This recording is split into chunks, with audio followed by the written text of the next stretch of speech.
All right. Test, test, test.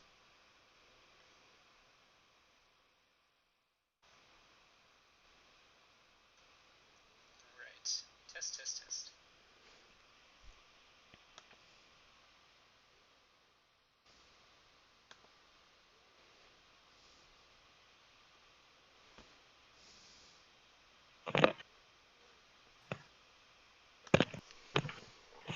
I'm here. Okay, let's do a mic check. Okay. I'm checking my mic. Can my mic be checked? I will also check my my Dennis Rodman and my Okay, Bill Walton. that's good, Rick. That's good. You just drove all of our viewers away. All right. Oh, there's So the stream seems to be a little bit better. Hopefully it will keep up tonight. yes, that would be ideal. Yeah. So I'm outputting at a lower resolution rather than my desktop resolution, and stream health seems better already, but we'll see if it keeps up with the action. So hello everybody, welcome back to the Militant Casuals Jank Tank 2. We are broadcasting tonight the first play-in game to the top 8. So as I kind of explained on prior broadcasts, we had 20 players enter. We did pods of 4. The top 5 players, as in pod winners, automatically got a bye into the top 8. The number 1 second place player, in this case Patrick Hansen, also got a bye into the top 8. And the other 4 second place players are now facing off for 2 spots in the top 8. This is the fight for the 8th spot and the right to play against whoever finished first, which I think was David Stewart. Yep. So what we have here is a rematch, or not a rematch, but a match between one of our players from last night's game, Tommy Ten Thumbs Win. He of the, wait, what order do I get to decloak my ships? And then on the other side is a player I don't think we've gotten a chance to stream yet. So that's Darryl McMillan running Rebel Alliance, and he grabbed the Rebel Alliance list I think every Rebel player wanted. It had Nora Wexley in an Arc 170 with Lando Calrissian and a useless skilled bombardier. Fenrau Sheathipede shuttle with Crackshot and Phantom. A Warden Squadron K-Wing with barrage rockets, agile gunner, and munitions failsafe. And a Gold Squadron veteran Y-Wing with a dorsal turret. So the only real wasted points in that list is, there's skilled bombardier and munitions failsafe, which is, I think, a total of 3 points. Oh, and Yep. Phantom's 0 points, otherwise it would be a waste. As we talked about last night, Tommy's running a 4-ship Imperial list with Death Rain, the Nerf Bat Death Rain, with ion missiles, ion bombs, seismic charges, and a hull upgrade. Sigma Squadron Ace with a useless FCS and Composure. An Imdar test pilot with Fifth Brother, which is oddly better than the higher initiative SSA, and a Naked Inquisitor tie. So with me in the booth tonight is also a member of last night's raucous crew, Rick Seal Clubber Rodell. Rick, say hello. Hey there, guys. I just want to throw out there some interesting statistics. Is that Darryl picked 18th overall, which means he got 3rd place in the first edition of our tournament, which was 1 position ahead of Daniel, who desperately wanted Nora Wexley. So that's an interesting little tidbit there. And then what else? Which means that despite having a very efficient list with a couple very efficient chassis in Nora and Fen, and the fact that his list, really, if you look at it, he has 180 degrees or more of arc on every single one of his ships, which to me it's kind of amazing that was the third, second, and last Rebel list taken. So that's an interesting statistics or just thing to note there. Darryl being a top 4 finalist from last time and having a very efficient list, he managed to snag 18th. Yeah, so just to talk about those results, the cut uh, itself, the top 6 who got their bye. We had David Stewart, new to our tournament, picked 10th. Rick, you were second, and you picked 20th. Drew Brody, new to the tournament, picked 6th. Daniel Lim, 19th in the last, or 19th draft pick, finished runner-up in the overall last tournament. And Stefan R., from one of my locals, who drafted second and managed to ride that list to 2-1. And then, of course, Patrick Hansen drafted 16th because he finished in the top 5. Is that right? 17, 18, 19. Yeah, he didn't quite make the top 4, but still pretty good. So an interesting sort of like mix of lists drafted in very different parts of the draft, and then the 4 players fighting today and over the next couple of days for those spot 7 and 8. Drafted 18th again, Darryl. 8th, that's Alex. Not Vince. He didn't make it because he was 3rd in his pod. But he drafted 9th and finished actually 9th overall in terms of wins and MOV.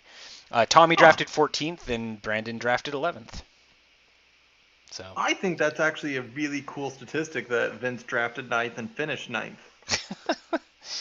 Yeah, he had a rough first Jank Tank and a better set. Jank Tank 2. He went 2-1. He just got unfortunately unlucky in terms of being 2-1 in the wrong pod. And I hope he learned that you don't scoop a game to Stefan even if you're pissed about how things are going. And Vince is, with that list, probably has a good shot to emerge from the draft lottery 12 with the first pick for whatever we do next. So he'll definitely have. I assume he'll have a top 5 pick if nothing else. Yeah. So our players are set. We have an interesting spread of the Imperial ships. So Tommy has, rather than grouping his folks together this time, has the Inquisitor screening the ITP. Probably, it's weird to say this, but the 2 offensively most dangerous ships in Tommy's list, because Death Rain is a nerf bat. And then the SSA and Death Rain are flanking. Meanwhile, across the board, Darryl has lined up kind of in a not quite a formation or a block, but he's got the 2 medium ships on each end and the 2 small ships in the middle, with Fen Rao sort of providing cover for the Gold Squadron, the K-Wing on the right, and the Ark, Nora, kind of isolated between rocks. I mean, on the other side of a rock from the rest of the group. I suspect we'll get the dreaded 1 straight to victory from Darryl. I'm not really sure what to expect from Tommy. The thing that really surprises me out of all of this is Death Rain's not in a position to take advantage of seismics. Then Darryl has the Y-Wings turret pointed down, leaving a large opening for it to get flanked. And then the K-Wing has its turret front back despite having barrage rockets to cover its front arc. I suspect that Tommy sees that if he goes forward with the ITP and the Inquisitor, that he's going to get gang jumped by that entire list going, on each side of that rock. So I suspect that Tommy's going to turn pretty hard, pretty quick with those 2 ships up top. And I suspect his goal is to try to get behind them with Death Rain and the SSA. Because, Death Rain and those ion missiles, they're going to have a hard time with those medium bases. We saw that last night for sure. But the Y-Wing and Fen Rao are pretty vulnerable to those things out at range 3. Yeah. As suspected, Tommy has decided to bug out. Little fast of a bug out there. I think it's fine. I mean, here's what's good about this from my perspective, and we haven't seen Nora or the rest of the ships go yet. But if Tommy thinks that the K-wing has sort of laid itself out there, he could threaten a one hard with the Inquisitor that he can bail out of pretty easily the next turn, just to True. give Darryl something to think about. But it is interesting, as you say, that the K-wing's turret is forward and back. I suspect part of that is because Darryl's got Agile Gunner and can rectify that without having to take an action. True. Yeah. So, pretty fast for the Rebels, honestly. It looks like Darryl wants to get around that rock and commit to that lane that Tommy had no interest in committing to at all. That will mean that Tommy's going to have to go real fast if he does want to catch up and try to get behind with Death Rain and the SSA. Now, that K-Wing can go real fast, but the rest of that list is not really a fast mover list at all. But you don't really want to be taking 3-die barrage rocket shots from that K-Wing wherever you happen to be. No. So I do like that what Darryl's threatening here is to kind of free agent off with the K-Wing while keeping some flexibility with the rest of his list.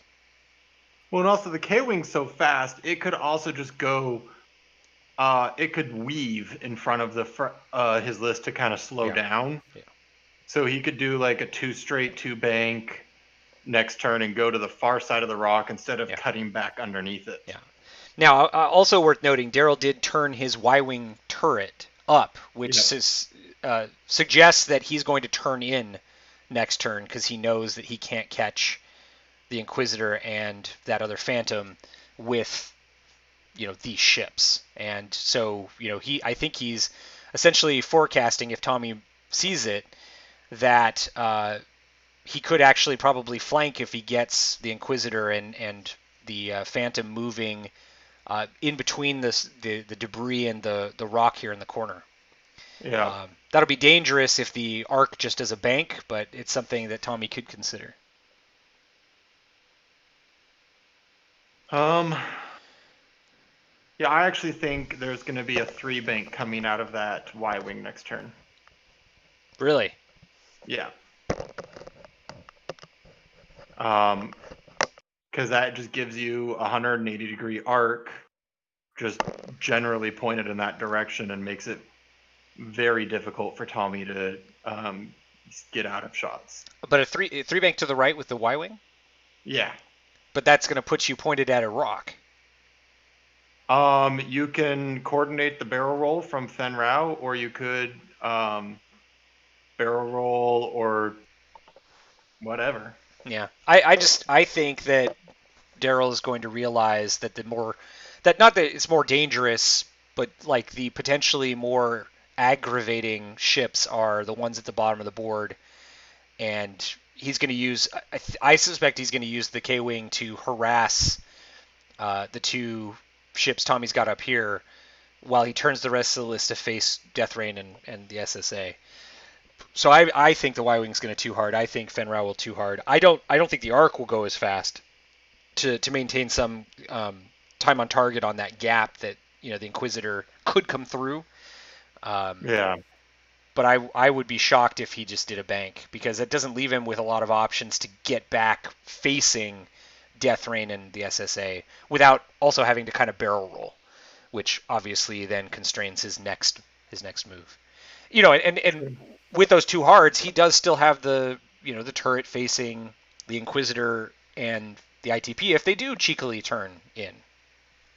So, but we'll see. We're not playing, so we don't know. We do not know. So if you are watching the stream and you watched last night's stream, it certainly looks healthier to me from this end. So let me know if it is seems to be clearer, if it seems to be keeping up better. If I should have probably changed this setting a long time ago, but in my amateurism and complacency, I just was like, meh. Oh, I thought we were talking about Tommy's ship positions. They look a lot healthier as well. I wasn't, but you are correct. Um, Oh, yeah, it's going to be a lot harder for his phantoms to block each other with their cloaks. I mean, and that's honestly probably why Tommy decided to go with the largely split formation. Is that it does give him way more flexibility, just in terms of what the Phantom will be able to do in each case, as long as he doesn't still f himself with Death Rain and the Inquisitor blocking Yeah, them. Um,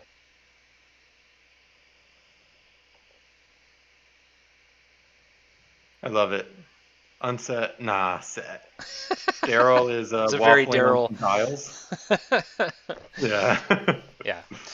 Um, yeah, I guess I should talk a little bit about. I skipped some stuff early on in the stream I usually talk about. So hey, I'm Ben. I'm one of the founders of the Militant Casuals. I was TO at Game Castle Santa Clara for a while, so that's where I met most of you. Um, and not long ago, well, a year and a half ago, I moved to Eugene and brought my tournament organizer stuff here. So this Militant Casual tournament is uniting sort of our core group from the Bay Area with the guys in Eugene, and has, funnily enough, drawn in some folks from LA. Rick, obviously, another founder, the pink sparkly one, as we like to say. And the Though, irony in all of that is that I'm from Eugene, and I moved to San Jose and became the tournament organizer at Game Castle Santa Clara. yeah, but not before, not after I moved. You were there before. Yeah. We Yeah. didn't trade places, in other words. I didn't kill a man and run away, and neither did Rick, as far as anyone knows. Um, so Tommy is really the person who is probably most responsible for us actually embracing the Militant Casual idea as a squadron, because he was the one who made the T-shirts. And as everybody who's ever been part of a group knows, once you have T-shirts, it's on like Donkey Kong. Yeah. I mean, True. that was basically it. It had to be. We started wearing those shirts to local tournaments, and we started having other players from our area say they wanted to kind of be identified as Militant Casual in the tournaments, and it kind of grew organically from there. Darryl is one of the old school Golden Gate aces, and more Militant Casual adjacent, but an excellent tournament player. And we're always happy to have the best, tournament players from an area go ahead and join our tournaments. He was top 4 at KublaCon in Yep. 2018. And he's placed very well elsewhere. I went with him to Gen Con in 2018. He also, where else? He also, I think, did he go to Seattle with us? And he also went to LVO I think, yeah, with us. was he in Seattle with us? I feel like Darryl was there, but Yeah. I'm totally blanking. I've roomed with him at multiple tournaments. Yeah, He there was were a lot of. actually- I mean, we had a lot of folks in Seattle, and my brain was fried after that tournament. So, yeah, Yeah. Darryl was with us. Yeah, he was. Yeah. He was also Oh, duh! at... I freaking roomed with him.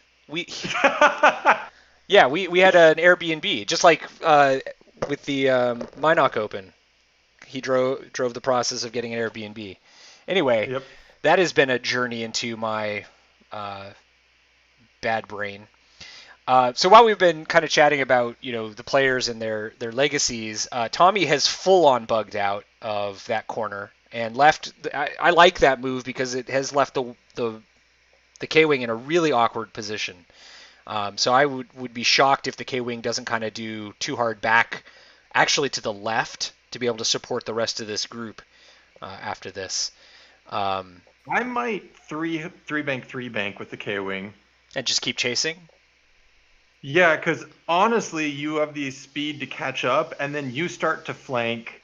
Because if you can stay behind Tommy's list, he can't get comfortable and set up a full ambush. So I don't hate that, but the thing is about the K-wing is that actually the barrage rockets are probably the best offensive piece on that ship, and you certainly want to have those pointed at bad guys, right? And I feel like a too hard left Probably gets him back into a forward-facing position on Tommy's list. In other words, what we see developing here is the joust that neither of them wanted, but Darryl has kind of forced Tommy to commit to. Well, when two people joust, one of them is One wrong. of them is wrong. Yeah, no question about that. And the good thing is, I guess, there's Darryl's too hard, by the way, that I predicted. Yep, well done. Tommy went really aggressively fast. I did not expect him to just completely disengage from that corner.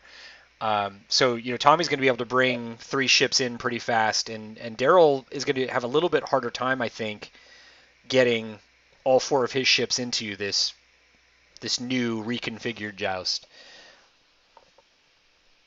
Yeah, it's not the joust they wanted. It is the joust we needed. That's right. Thank you, Batman. Yeah. And to David Stewart. Yep. Yeah. The thing here is either way, that K-Wing is going to be a turn or 2 late to this joust. Yeah. The ITP may be as well, because I don't think he can decloak right. It's real close. Right and back might fit. Yeah. But man, it's tight. I'm also a little concerned that the Inquisitor isn't going to have sort of ideal flanking when the SSA and Death Rain go heads up on Fen Rao and the GSP. And of course, the danger for Tommy is if he's hoping to ion one of those 2 guys, Fen Rao can basically be like, yeah, sorry, bro. You don't get to spend tokens. True. I like Tommy's position here, though, assuming he's decloaks down with the SSA. If the Sigma decloaks to the left, and then he one-banks Death Rain and the Sigma, he can range control really, really well into this joust. Yeah. And basically take on the Y-Wing and Fen Rao one turn, and then bypass them the next turn to take on Nora. Yeah. So here's my first question for you, and we haven't really talked about win conditions here. So let's talk about the point values of these 2 lists. So Darryl's got most of his points in Nora, Fen Rao, and the Warden Squadron pilot. Each of them is about a quarter of the list. That Y-Wing is actually not worth very much. Now, that said, the Y-Wing is probably the easiest ship for Tommy to take down, but it's kind of a trap. Nora, you want to try to hit from long range if you can, which is why I think Darryl fully is screening Nora here with the Y-Wing and Fen Rao. And Fen Rao, of course, is going to have 2 dice plus range bonus, and be able to freeze tokens if Death Rain tries to hit him. So it's when you look at the list and you go which needs to die. I mean, I think I would be tempted to take Fen Rao first just to get rid of that awful. So the way I read it, if you can take that Y-Wing off the table, which hypothetically you can very easily, then that's 1 fewer shot coming at you, and it's 180 degrees of arc you don't have to dodge. Yeah. But I guess my counter argument to that is, yes, it's a couple dice coming at you from 180 degrees, but it's not the shit kicker in this list, and it doesn't get you a lot of value. No, you want to if you can take that Y-Wing off in 1, maybe 2 turns, great. If you can't, then shoot Fen. Honestly, I want to shoot Nora, but shooting Nora is a trap because she between Fen Rao's ability and her ability, she's not going to take damage. Yeah. Well, she's also going to be too far away too, right? Like you know, what we're dealing with here is probably going to be a range 3 shot, even at Fen Rao and the Y-Wing. He doesn't need to go very fast. He probably needs to go 2 forward with the Y-Wing and Fen Rao just to give Nora space to do a 1 forward. Yeah, maybe not actually. No, actually, I think you could do one forwards with everybody and be okay this turn. Yep. Um, so only one of Tommy Ships might even have a shot on Nora, right?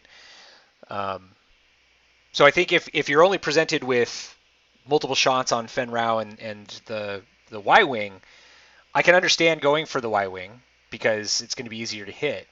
But also, I just Fen Rao is way more aggravating, right? The I6 coordinate is always good. The Right. the dice mitigation is good. Um, the I Yeah. see a 1 or a 2 bank out of that Sigma. I see a 1 bank out of Death Rain. Death Rain might be able to get an ion missile into the Y wing. He's not going to get an ion missile into Fen Rao because he won't have range. Right. Oh, there's our twos. Yeah. So From Darryl the did K wing. decide to keep chasing and Yeah. slamming. Um, so I agree. I want to kill Fen. Um, yeah. So I agree with you. I want to kill Fen. What my point is on the first turn of engagement when you don't have good shots, if you can just get that Y wing to go away and not be a factor in the game, you're playing 200 points versus 170 points. Yeah. By the way, I don't know if Tommy tried to decloak the ITP, but he definitely did not decloak. Yeah. I did not see it fail. Yeah, I I did don't not see either. it flashing. So Yeah. my question is why was there no 3 bank out of that Inquisitor? I don't think that would have hit the rock, but I don't know.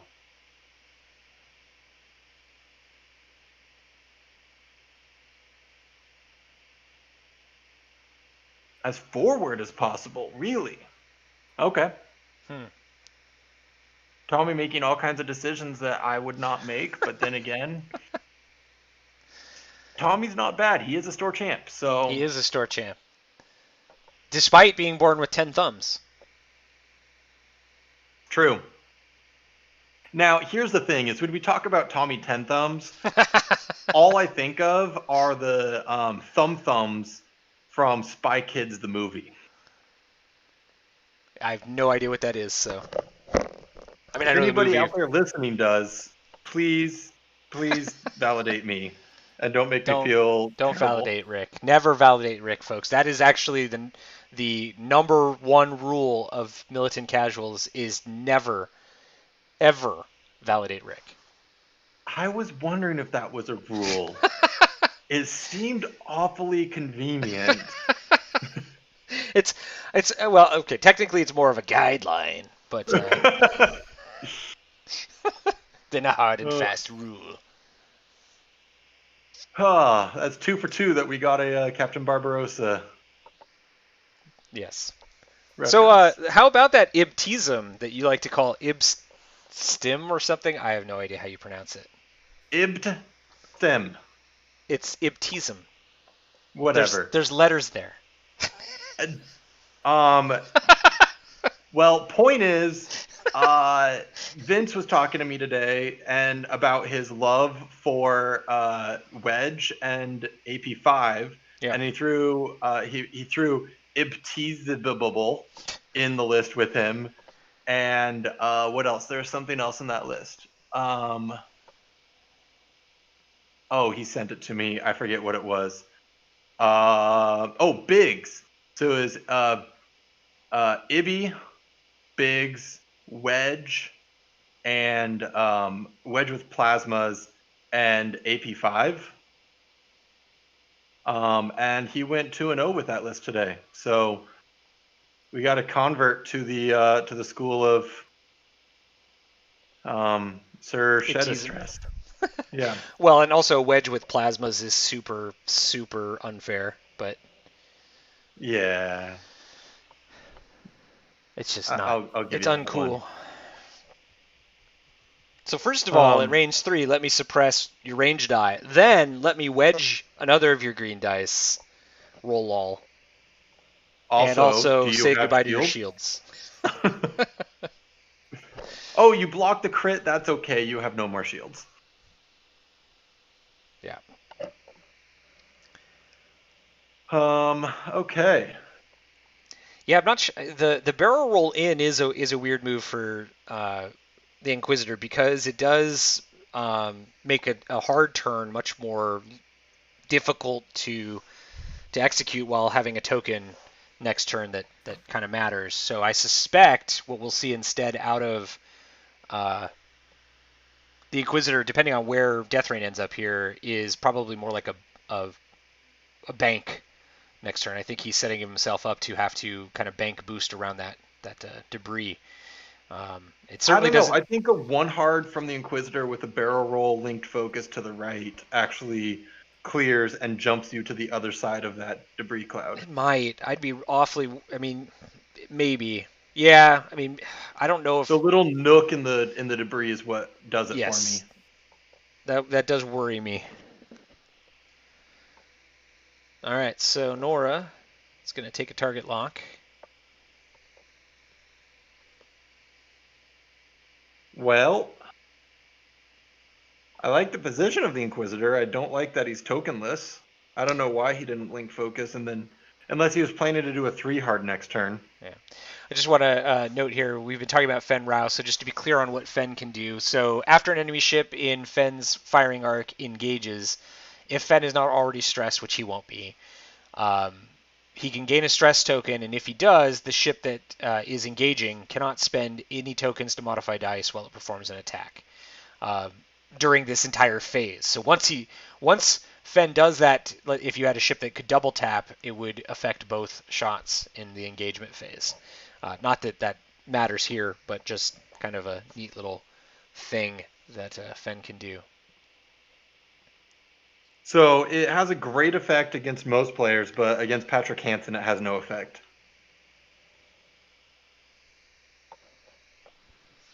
Because he has spiky dice. Because he's Natty Patty. Right.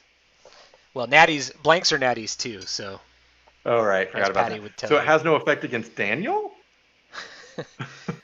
um, Okay, so he what did Death Rain coordinated. do? Oh, Death Rain Death just Rain zero stopped. stopped. Hmm.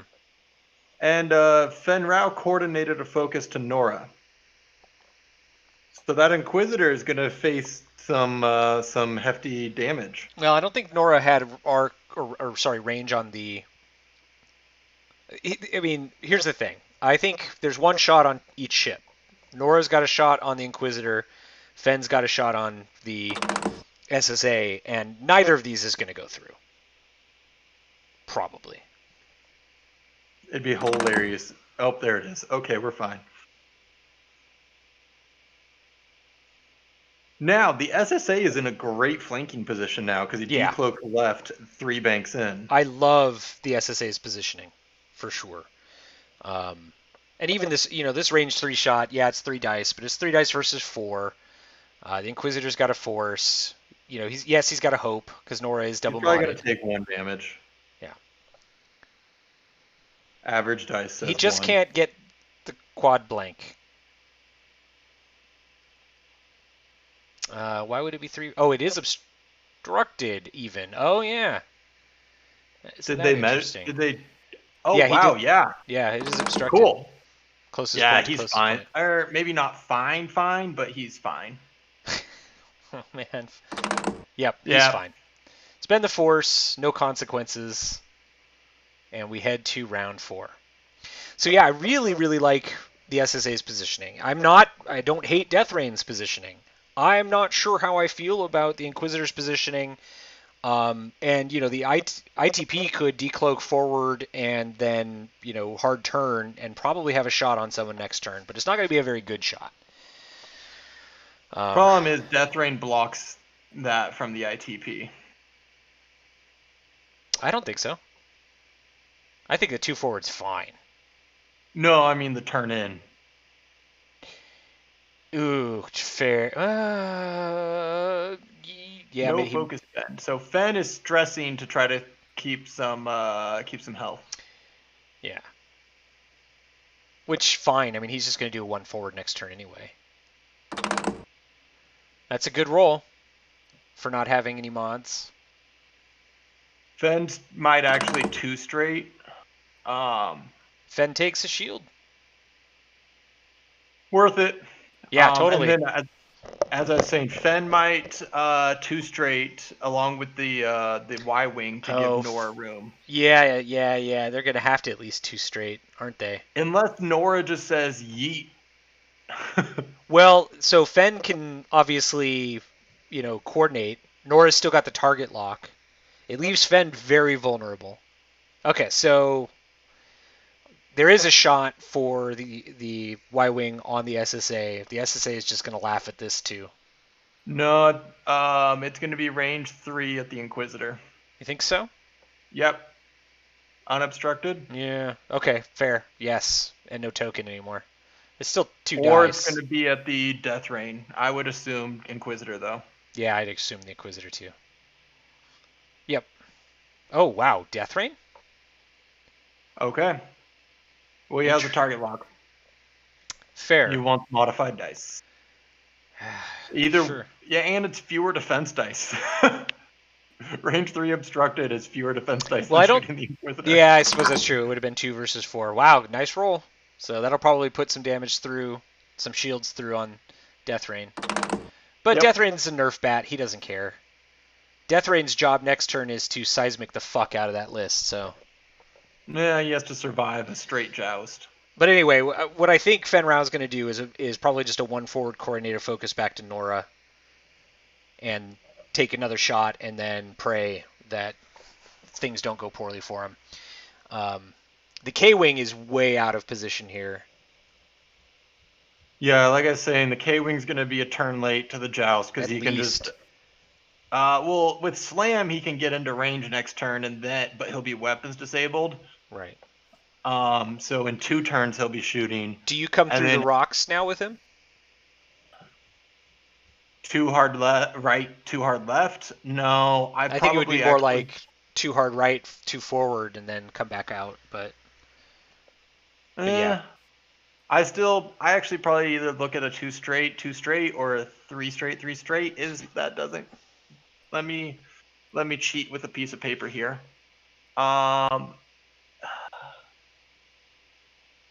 So the 3 straight does not clip the debris. Hope Darryl's not listening. So maybe just 3 straight, and then suddenly you're behind them. Yeah, you're behind them with no shot though, and I don't think you get past that rock in the right corner even with a 3 straight, 3 straight. Yeah, but then the next turn you're banking around and you take a focus. Honestly, I would think about not not maybe just slamming. 3 straight focus. Yeah, 3 straight focus, so you can come in between those the square made out of debris and the rock, and then suddenly so you can just 2 hard in the next turn. Yeah, then suddenly your barrage rockets are coming into play on somebody probably. Yeah. But you also talked about that ITP being out of position and a turn late to the party, and that looks like that's going to be true as well. Yeah, I mean, he's not in a good position to really do anything except maybe threaten the K-Wing if it does try to turn in. Like he could candy cane here, decloak left, 1 hard right, and be prepared to sort of go 1-on-1 with the K-Wing. Alternatively, he decloaks right, and then like 3 hard or straights. Yeah, that might work. I would want to decloak forward for sure to make sure that doesn't play havoc with the rock. But Yeah. that's possible. I'm a little worried that 2 barrel roll. Well, as we discovered last night, it's smaller than we think it is. Yeah.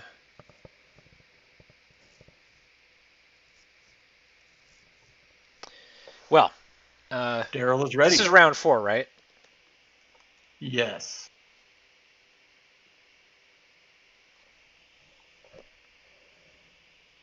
Because turn, fast, bank, barrel roll. Yeah. Nope. Why'd you go to 5? Yeah. Oh. They probably both tried to change it. All right. We're to the decloaks. Let's see what Tommy decided to do. The SSA is obvious. Yeah. The ITP has options. He is doing the right Decloaking decloak. right. Boom.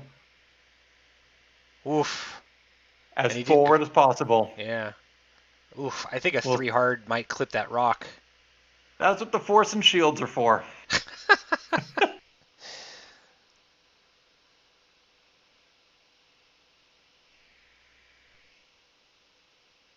Well, that's one way to block Fen. Wow. It's not going to block Fen, though. I mean, the 2-bank straight, or the 2-bank is. But he's not going to 2-bank. He's going to 1 forward. on the SSA, on the Sigma. Yeah. What you doing, Tommy? Why does Tommy never fly like we expect him to? I can't answer that.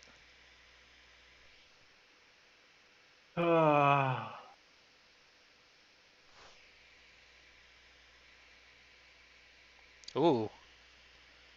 So yeah, the Told you. 3 forward fits. He definitely can't slam now without just running into the ITP. Correct. So just focus. Yeah, definitely. I'm not sure how I feel about the 2 hard though. I don't quite. Oh, like I it. think the 2 hard's fine on the medium base. Okay, because Yeah, the medium base fits everywhere. Yeah, as they say, it just gets smaller or bigger depending on your need. Giggity. Wow. There's the 3 hard from the Inquisitor. Yep. Is he gonna That does not leave a boost? lot of space for. Yeah, I was gonna say it didn't leave much Yeah, space boost for focus. Death Rain. What it does is it keeps Death Rain alive because it stops. It should bump the Y-wing, which then stops it from having a double modded shot along with everybody else and their mother. If the Y-wing did a 2 forward, I think a 1 forward fits. Okay, so the ITP did a 3 bank. Yep. Which and focuses. Yeah, what I like about this is next turn he decloaks in and he's got full on flank power. Or he candy canes down. No, he won't do that. It's Tommy. He's going in. He's choosing violence. Oh.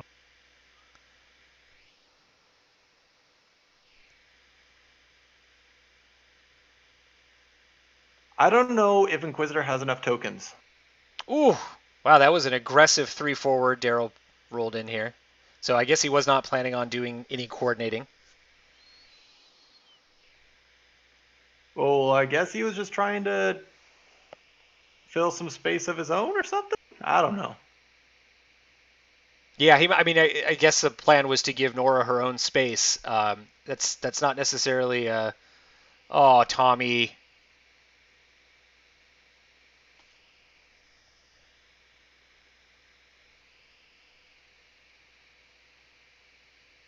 We're not joking, by the way, when we say Tommy has a store championship.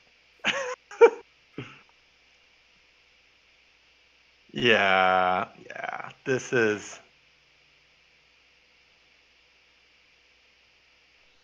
Well, everybody and their mother was expecting the bank or the decloak out, 3 bank in, and I guess it's Father's Day because Tommy opted not to. Yeah, I wasn't going to say that he needed a 3 bank in. I was going to argue for something more conservative than that, but.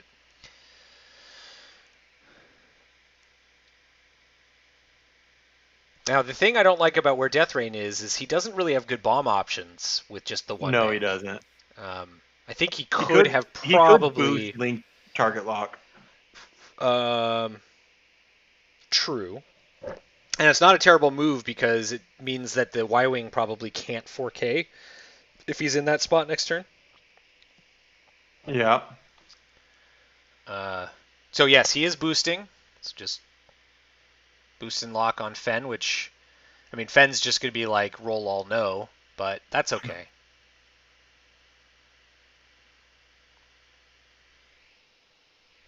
Now, this I do like because as long as Tommy manages it okay, and he can do that in several ways, a seismic dropped here is going to hit somebody. Yeah. Probably multiple somebodies, including his own ships. So Not necessarily. it doesn't have to, but it's Tommy. That's a very valid point. I actually might have considered not locking with Death Rain there. Yeah, I mean, I think you're right. I think a focus is probably better. Well, no, it had to be a linked action, and the only linked is the target lock. Gotcha. Why yeah. I would have considered it is because then when you drop the seismic, you can take 4K. an action and 4K. Yeah. Yeah. Oof. Okay, so here's the question for you, Rick. Now that there's all the shots that are the best shots are on Fen, you take Fen off the board, right? Yes. Yeah, because shooting at Nora range 1 is pointless. Correct. Inquisitor and Death Rain shoot at Nora, and then the ITP shoots at Nora, shoots at Fen, and then the ITP shoots the Y-Wing unless Fen isn't dead yet. Yep. And yeah, I think he has arc on Fen. And of course, if you're Darryl, you're taking all your shots at Death Rain, I'd imagine, right? Yeah, because Inquisitor has hella tokens. Yeah. Nora might shoot the Inquisitor with a target lock range 1. Mm-hmm. Yeah, but not double modded because bumpity bump bump bump. Yeah. Bump City. Yeah. Why did Tommy try the 4K? Yeah, that's the thing, right? If he'd done a 4 forward, I don't hate it because it blocks Fen, and it leaves him options next turn. But the 4K leaves him stressed, and that's brutal. Yeah.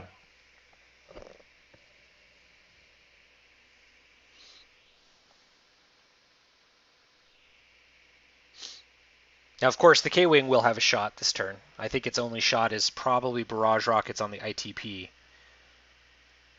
ITP's in both arcs, so it can be barrage or mobile turret, but barrage gives them more dice. Yeah, barrage rocket is the clear correct choice. Okay, 2 versus 1 versus Death Rain from Fen. Darryl has chosen violence. Double focus. Single crit. Same thing. Potato. Oh, looks like Tommy has activated Daniel's cheat code. He gets the natty evade.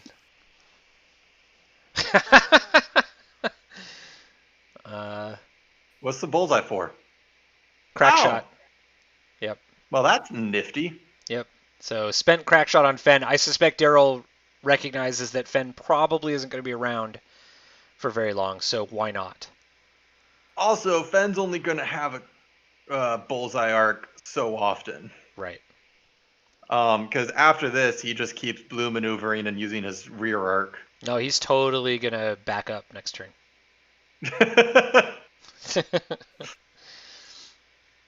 That's one of the reasons why I love R4 Leia Fen. Actually, I prefer R4 Leia AP5 just because you're like, I can do whatever I want on my dial. All the time, whenever. I think my record was like 2 or 3 turns in a row I backed up. All right, so Nora has shots on anyone she really wants, but as you mentioned, has a target lock on the Inquisitor. Yeah. 4 versus 3 dice. The Inquisitor's not worth a lot of points. It's a tough call, right? Because you could also have 3 versus 1 on Death Rain with no mods. And that's, you average probably 0.8 damage with that shot. Yeah. Well, while Daryl's going through that, I'm actually going to open Gate of Storms and try to simulate this. So 4 dice, lock. I mean, No shit. honestly, Oh, and he is going versus DR, and there's the average roll. That crit probably is going to go through, though. Unless Daniel's cheat code is still active.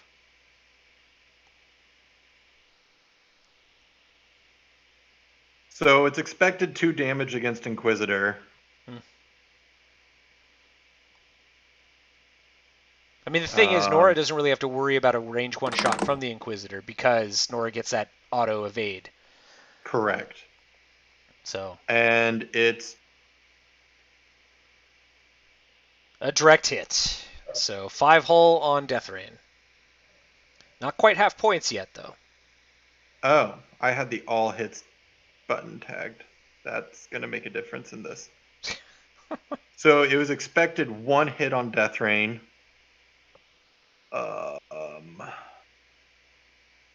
And then going up, cool, simulate, unexpected. So it's expected 1.1 on Death Rain and 1.2 on Inquisitor. Okay, so as we expected, Fenrau is preventing Death Rain from modding. Correct. I don't think you bother with the ion missile here. Well, it is Nope. 3 dice. Actually, yeah, I might still do an ion missile because you have multiple charges, and he can't because it's an extra die. Yeah, it's an extra die, and he can't coordinate, and it's the same damage output most likely. Yeah. Okay. Oh. Does the SSA have no shot? Did they confirm that? I don't think he's gone to the... Oh, yeah, he did run the SSA. There was no shot. Okay. Ion missile and defend. Yep. Good job, Tommy. Wow! There it is. Great. Yep, so at least a damage going through. Hold on, what do we say on this stream? Just roll natties. Natties, baby. The secret to winning X-Wing. No, it's an ion, so... Yeah. 1 hull, 2 ion is correct. So Fenrau will not be able to coordinate next turn. He will only be focusing. That's assuming he doesn't run into shit. Yep. He also is. We also know exactly where he's going to be. Yeah, probably isn't going to be close enough to that. Oh boy, that's close. Maybe he is close enough to that debris where he will take damage from a seismic. It's certainly worth. If he does not get blocked, he would be. It's certainly worth clearing out to make sure that happens. Yeah. And he's not going to run into his own guys, so it's really going to be on Tommy as to whether Fenrau runs into someone or not.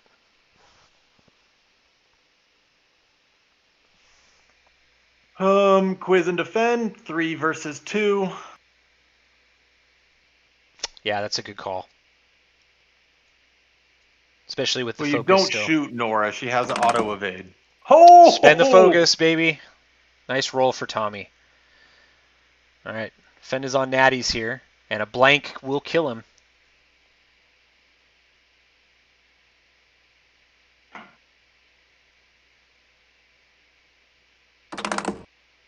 That is a dead Fen. Rip. And Fen is no joke. That's 51 points. He doesn't look like he's worth 1/4 of a list, but he is.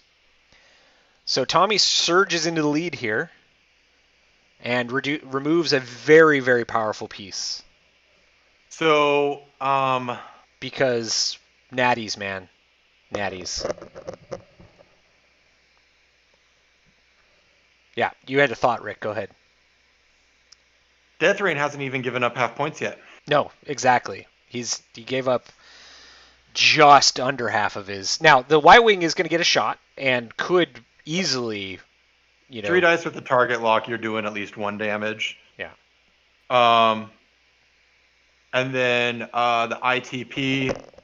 But the ITP now has a range 2 modified shot at the Y-Wing. Yeah. Which I kind of like a lot. And the reason to candy cane the ITP next turn is to dodge that seismic. So Darryl has initiative, or first player, right?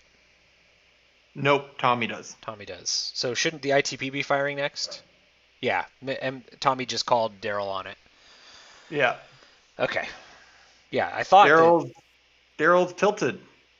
No, I mean, it's an easy mistake to make. Yeah. Okay, so we've got range 2 obstructed on the Gold Squadron, so that's going to be 2 defense dice for Darryl, 3 offensive dice for the ITP. And Tommy has to be a little concerned here that he's going to be taking a shot from the Warden with barrage rockets. So he's going to have to think hard about whether he's going to spend that focus if it comes down to it. I spend it because you still have the force. And it doesn't matter because it's double hit. Yeah, double hit. My guess is 1 shield. Yeah, probably right. Yep, there you go. So 1 shield off. You heard it here first, folks. Come with me to Vegas. We've only been right on 1 out of like 4 die rolls so far. Now the Gold Squadron will go next. Tommy, as usual, he wants Fifth Brother to proc, and he never gets the focus when it matters. Not that it mattered here because it would have just hit a shield, so. Yeah.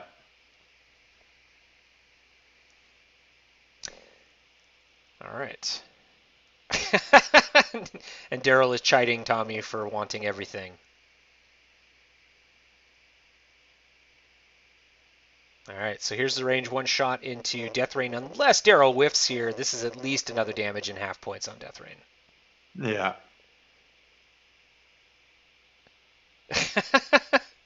Darryl is praying to the dice gods for 3 crits. That would be super gross, Darryl. That's not cool, man. He did get a crit, and that will go through. One of them, and then the target lock. Oh, that's true. He does still have the TL. Blank into a blank. Somewhere right now, Vince has just winced. Vince is howling. But that's going to be half points on Death Rain, which will put, at least briefly, Darryl back into the lead. No, it won't. Half a Death Rain is not worth 50 points. Oh, right. Death Rain dying would be. You're right. Sorry. Got ahead of myself. Nice natty evade roll. So Daniel's hot fire. Daniel's hitting that. Daniel's hitting that crit or evade button for Tommy, so that Tommy will move to Sacramento instead of Eugene. Yep. Yeah. And neither of those is the correct choice. Shut up. Eugene is better than Sacramento. I know. And you can stop right there. Oh. Yeah, so damage sensor array, not good. What's funny is that if he was unstressed, he could drop a bomb to fix it. Yeah, right.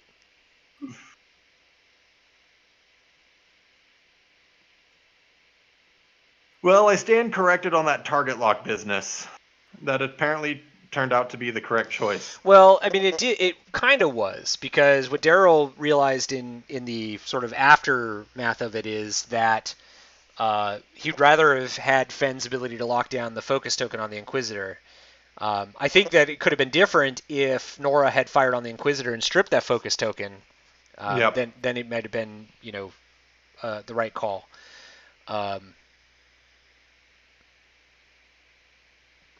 Now, do you candy cane that SSA even though it's stressed? Oof.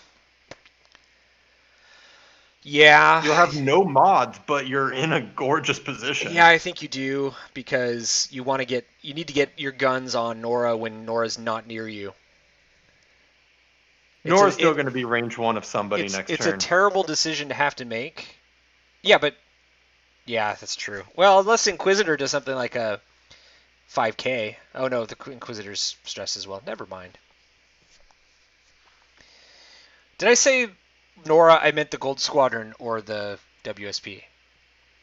Now, I'm not sure why Darryl is going with the primary. I guess He because might forget he has barrage I rockets. guess the barrage rockets are obstructed, but that would still be 3 versus 3. Oh, that's brutal for the ITP though. So spend the force or the focus, it doesn't matter. Does he spend the evade to save himself from the damage? It looks like he's going to. Yep. Wow.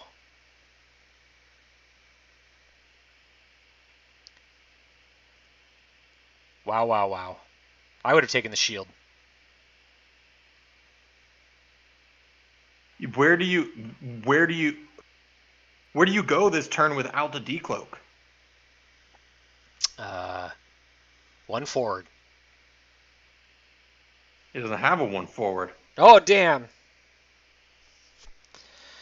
Uh, straight to hell?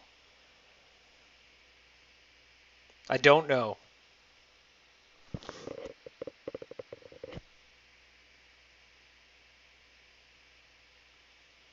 But I Yeah. do.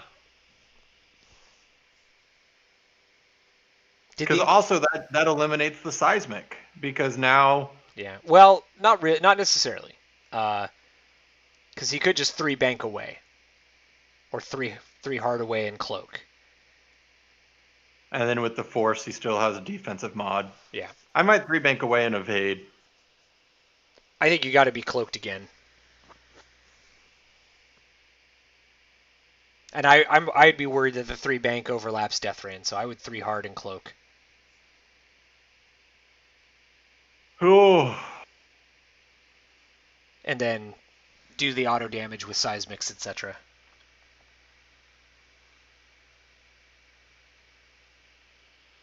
not many good options for Tommy this turn. No, not really. I mean, the bright side for Tommy is he got a ship off the board, and it was an expensive ship. The unfortunate part for Tommy, and he hasn't remembered to update Death Rain. There he goes. Um,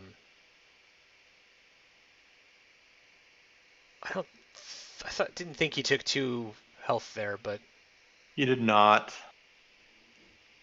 If I go look at player 1, Death Rain has 3 damage cards on him. 7 minus 3 should be 4. Yep.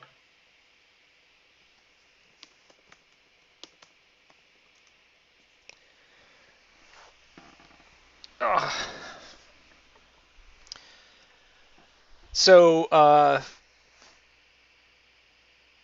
definitely, you know, neither player has great options for many of their ships this turn. I think the Warden Squadron probably is going to go ahead and do the 2 hard, and I don't think he gets hit by the seismic. Tommy's got to get away from that rock he wants to blow up. Nora probably has a chance to get out of there if Nora 2 hards to the right. Since, well, Death Rain might be there to block him. Let's see, does Death Rain have a blue 3 forward, or is the 2 forward the I think the 3 forward is blue. I'm gonna go look. yeah, I think it is too. Death Rain. Come on, show me the zoom in. Okay. No, the 3 straight is white. Okay, so the 2 forward is as fast as he can go. I think I probably just do the 2 forward anyway, just to keep Nora from getting over there. The Which Y-wing actually protects your Sigma. If you 2 straight, yeah. If you, yeah. Actually, really like that. Yeah, you 2 straight, and it also leaves the ion bomb open next turn, right? So the Inquisitor, I think, probably needs to 1 hard to the right and then barrel roll left. And that even there, I think he probably still is going to take the damage. I mean, he could bug out, but I don't think he wants to.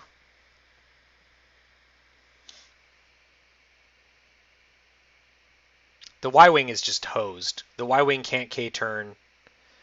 I guess the Y-wing could too hard to the right first to get in the way of Death Rain, but I don't. I think Death Rain gets past it that way anyway. Which actually begs the question: is does Death Rain one bank left?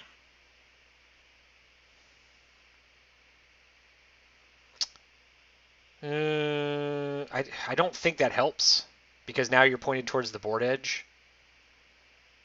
I think you just two forward and then going forward you think about how to get back in the fight at at some point. But yeah, because I think you have better down the road better K turn options if you do the forward move rather than banking the other way. The Yeah, ITP is not in great position. he would have been fine if he had just taken the 1 damage. Yeah, I agree. I think trading that, dodging that 1 damage guarantees at least 1 damage this turn. Probably more. Yeah. Well, I mean, it gave him the option then, if he is planning to seismic this debris, to barrel decloak left out of its range. Yeah.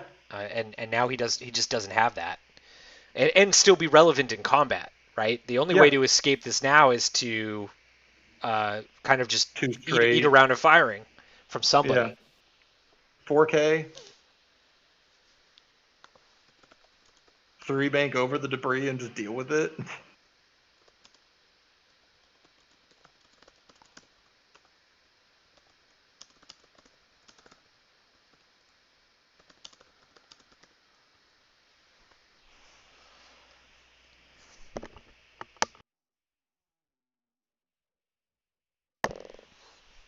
All right, so Darryl is set. Tommy is still probably thinking real hard here. So we've said what we think Tommy should do to keep his ship safe. And I will open.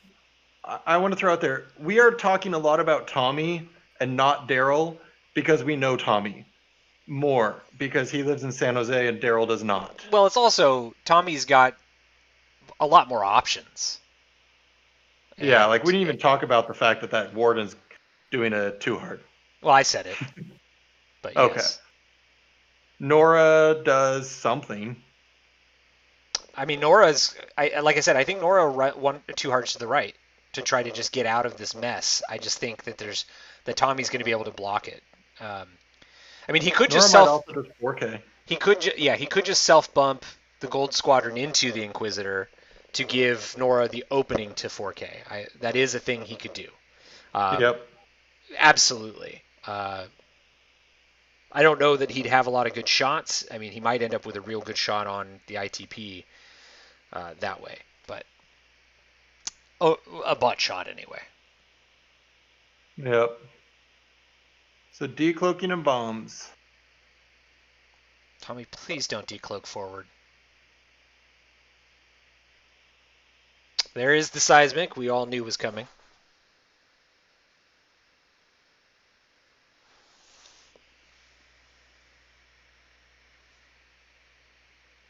So should we just put it on top of that debris cloud anyway? No. Don't touch it. Let the players handle it. I know.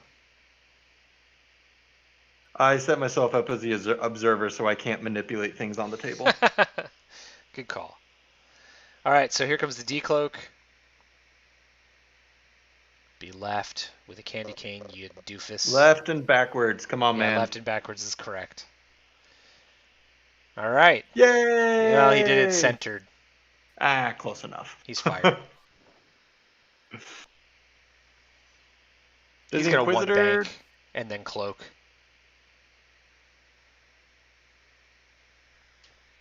Well, we'll find out here in a minute.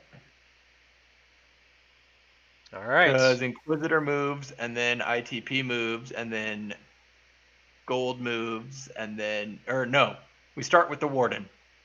Yeah, the Warden's going to go first. There's the 2-hard we all knew was coming. I'm impressed that it fit. I told you it would fit. I told you. And then he just focuses, which is the right call. Yep. Maximum options with the barrage rockets and the primary arc. That Warden has to give maximum effort for the rest of this game. Yeah, it really does. The Inquisitor just does a 3 forward. I don't hate that at all. Get that blue move in. Uh, Good time to take a target lock, honestly, on somebody. But No, not with butt shot from Nora. Well, well, butt you shot's don't know not where too Nora is bad. going to be. But yeah, that's fair. I mean, the safe move is to take an evade because you will be taking multiple shots. But I you're only might boost to the 35 right. points. Bait him into it. Boost to the right. No, fucking bait him into it. Target lock. You're 35 points. If Darryl fires on you, he's making mistakes. Fair. Granted, I'll take an Inquisitor over a Warden in the endgame any day. Well, Warden with barrage rockets, I don't disagree. That is a solid ship. Um, he is, however, going to agree with you and boost right in focus. I And don't be know how to and do be the stressed. focus once I boosted. Hmm. I Well, don't know he's if still I going to would. take a barrage rocket shot, so the focus is a good idea. Maybe not. I mean, he's going to be able Depends to on. one hard in anyway, so it doesn't Yeah, matter, that's fair. right? Like this is not a bad position to be stressed because the No. obvious move is the one hard in, and it's unblockable unless the warden wants to not fire next turn. And there is the 3 bank for the ITP and the cloak, as we suspected. I still think that's in range. If it's close, I don't think so, though. I don't think it's at range 1 of the debris. Oh. Okay. Moment of truth from that Goldie.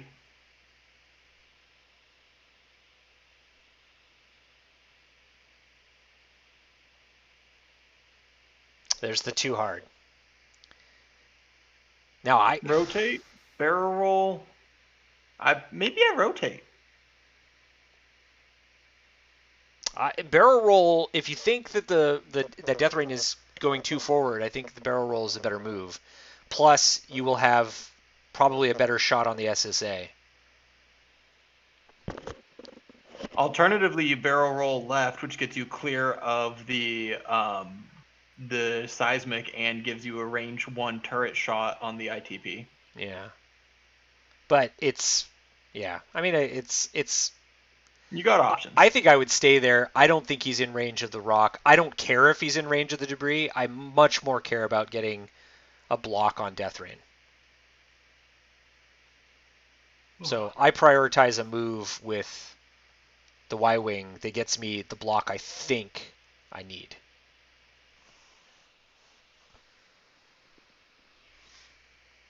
So if I think Death Rain is going too forward, which is the most obvious move, uh, where the Y-Wing is right now, it's a question whether it blocks it. I think it does.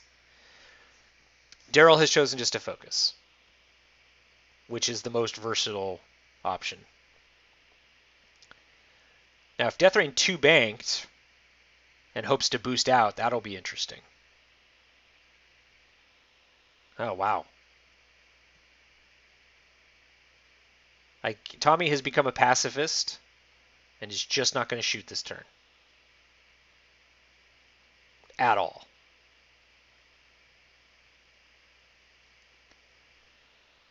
Tommy, what part of violence didn't you choose? Oh, 1 forward. Wow. Okay. Well, at least he doesn't have a hull breach or anything. I'm not And sure. also next turn he's going to be able to do bomb action and stuff, Yeah, assuming he's not dead. that's the thing. Depends on where Nora ends up, right? If Nora bumps him, It's then gorgeous. he survives. If Nora doesn't Yeah. bump him, that's a dead rain. Well, it doesn't mean he survives because there's still a barrage rocket coming at him. Oh! Yeah, there's the 4K. I think that's what I was Does this thinking Nora put him would on the do. debris? It does. He is on the debris. Double So stress. stress. At least I think he's on the debris. Yeah. Yeah, the white cloud is underneath him. Yeah. So double stress. Wait, why no debris trigger?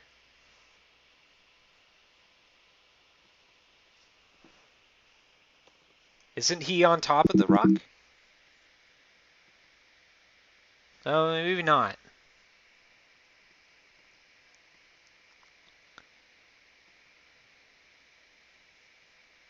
I think he's on it.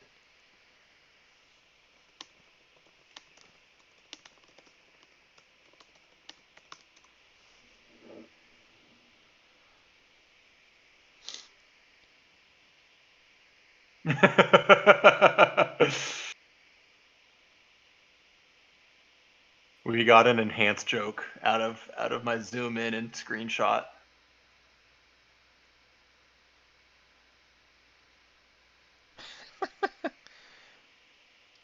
I don't understand what Darryl is asking. You're overlapping the debris. Yeah, there's a detect overlap button.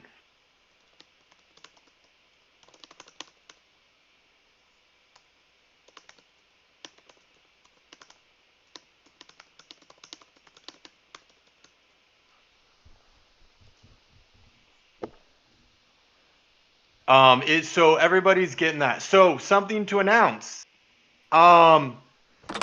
If your ship backtracks on a collision, it does not track obstacle overlaps. All it tracks is bumping the ship it bumped into.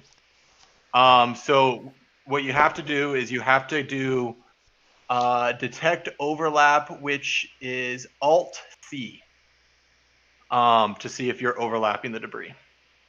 Oh, and he rolled a crit on the debris. That's Insult to injury. That's free real estate, baby. So. Or injury to insult. One or the other. All right. See, I told you the Y-Wing was out of that thing.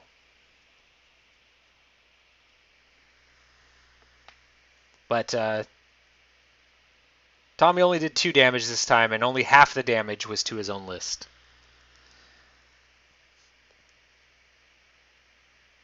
Now, the thing that is rough here is actually the Warden might be able to kill him now without that debris in the way. Yeah. That's what I was actually in the process of saying before Nora moved. Yeah. Is with the debris gone, yeah, Oof, with the range debris 1 on the gone ITP. and everything. So here we're gonna have 3 dice versus 4, or 4 dice versus 4. That's gonna lean towards Nora. Not with the focus result. That'll balance, or not with the force token, I should say. It doesn't completely balance, but that's okay. There's an above average roll for the Rebel Scum. And Tommy is going to be able to use that focus, though, to get out of jail free.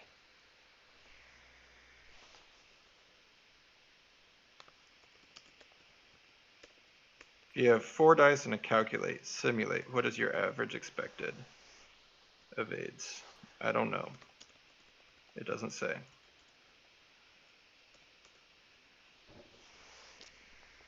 It doesn't show me. There has to be attack dice. So attack. I'll just do 4 dice. With a no lock. No mods. Simulate. Expected 0.4 damage.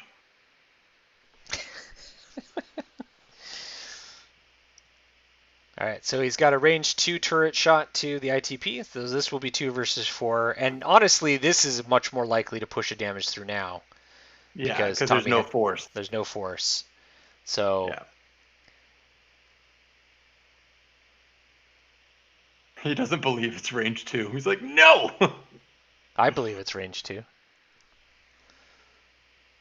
Yeah, that is a damn shame, Darryl. I agree with you on that one. He's still going to get the damage. It's fine. Hey, can we also commentate on how that Warden has a wide open field to move into next turn? It doesn't really have to worry so much about... I mean, it does have to worry about the arc that's still going to be there. True.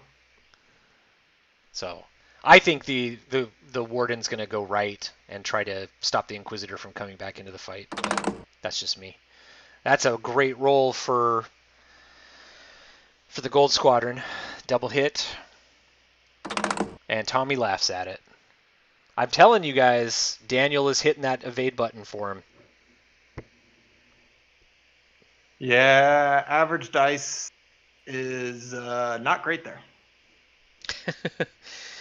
All right.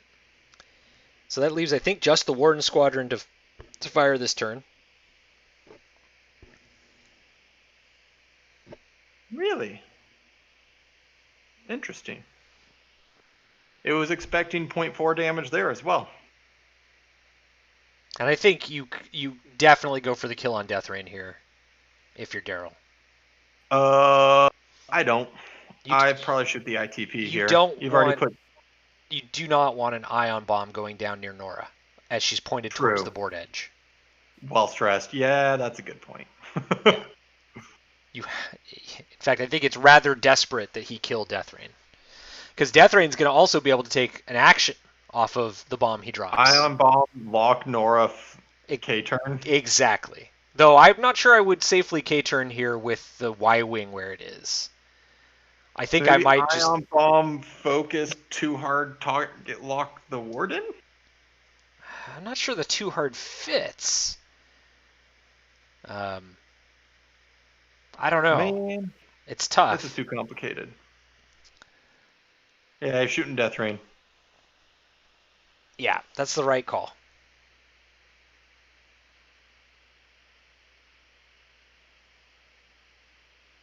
Oh, so this Sigma is out of this fight again.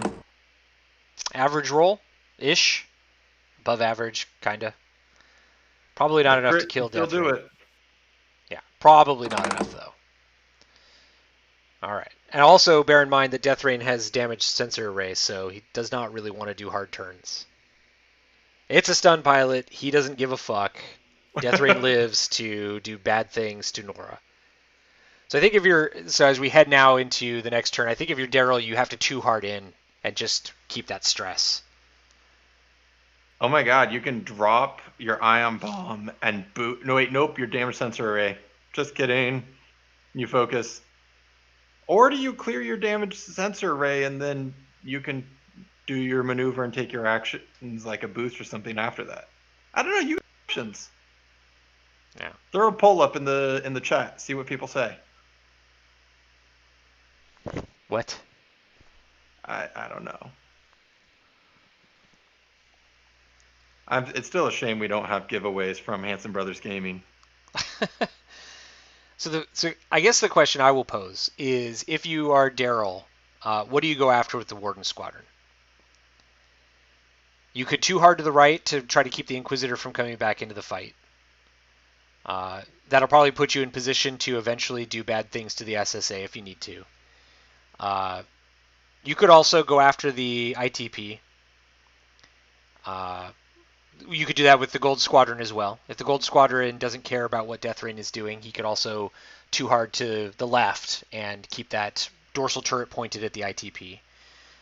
So he could collapse on the ITP, which is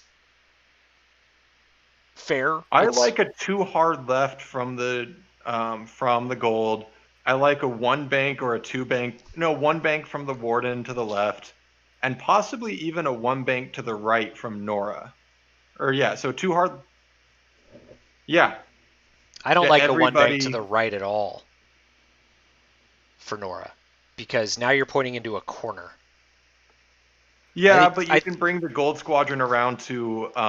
You're double stressed, and you're going to be ioned, Rick. Yeah. The only move for Nora is a 2-hard to the left.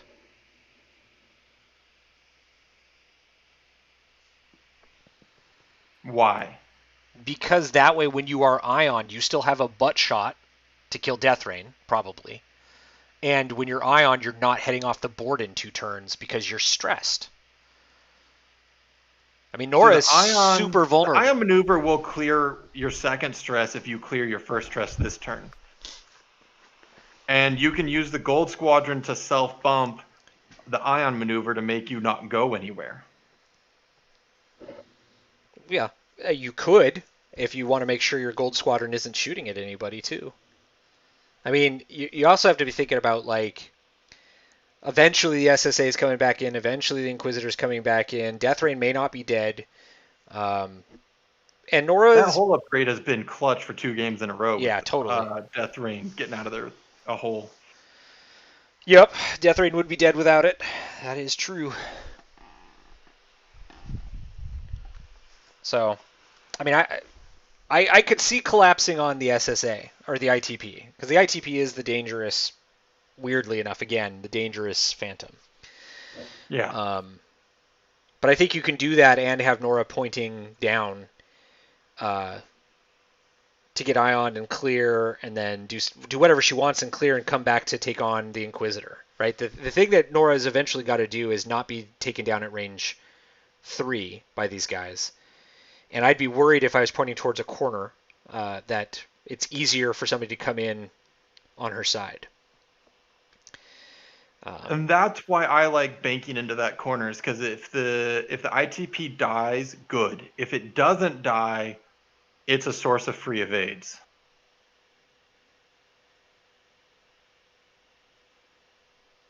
Well, we'll see what Darryl does. Do you decloak left or do you decloak straight with the Imdar? I decloak left and Candy Cane. Okay. Just because you want to be shooting. You know, Tommy can't win if he doesn't do more damage.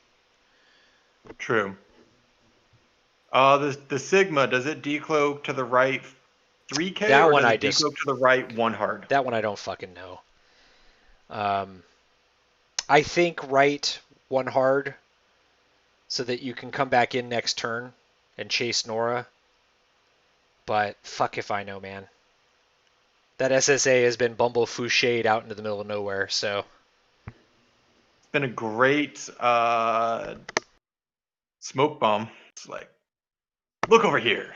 Ignore my list. All right, both players are set, so now we see what they chose.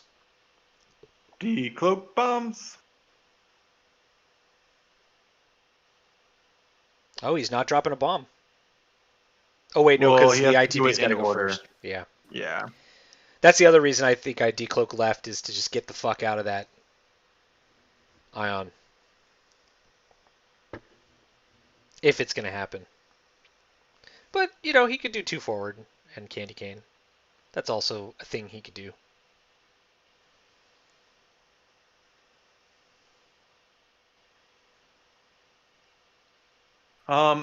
Tommy, what? Wow. Impressive. Most impressive.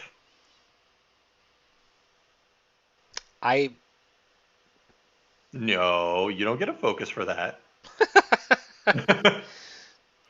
I yeah, I'm I mean, do you think he's going to 4K to get away from the ion bomb?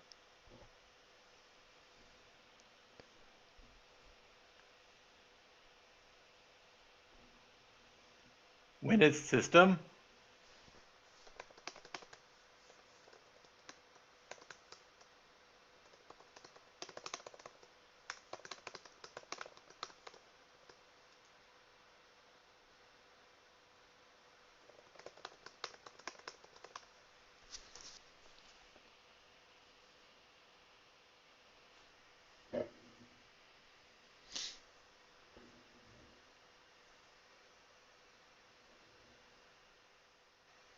Um,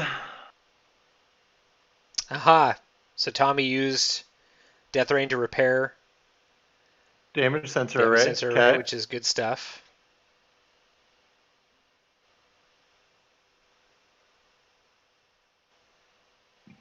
He does not decloak the SSA, so he's going to 4K and decloak And next comes turn back into the screaming fight. back in. Yeah. Which is a thing you can do. Yeah. I didn't hate the idea of decloaking to the right and then 1 harding left Yeah. and recloaking. Yeah, me neither. So it looks like the Warden has chosen to come in to try to finish off Death Rain wherever Death Rain is, which is fine. It's absolutely the correct call. I think you had other ways you could take out Death Rain, but it is what it is. There's the one hard we knew was coming from Inquisitor. Inquisitor. Yep. And I actually target lock here. yeah, I don't think there's any harm to that. He's going to try to boost around that rock. I don't think he's going to fit. Oh, he boosted one forward. Because if you boost, you lose arc. Yeah. You give a range 1 shot, so now you have to take the linked focus and 1 hard next turn. Yeah. Whereas if you target lock, you have a target lock and a soft focus, depending on the force. And then you're you only also have facing 2 dice, and you've got 4. and you have a 4th agility. Yeah. And you still can come back in with a 3 hard or a 3 bank next turn. I do like the one hard turn here from the ITP, because if Darryl did expect to be able to 2 hard the Y-wing down, that's gone now. Yeah. It's not what I would have done, but it's good. I like that, the thinking of on that move. Weirdly, I think that 4K fits from the ion or from the. Okay, no. Wow, 3 bank. That is aggressive, and wow, leaves the Gold Squadron kind of just showing its ass to the ITP. Good news is it can shoot back with a rotate, but I don't think it will. Yeah, I mean, I think, yeah, he's going to barrel roll. I think that's a good call, because I think he can get arc with the barrel roll.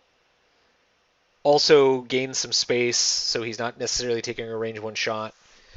It will leave him stressed, which is going to leave him vulnerable when the SSA comes flying back in next turn, though.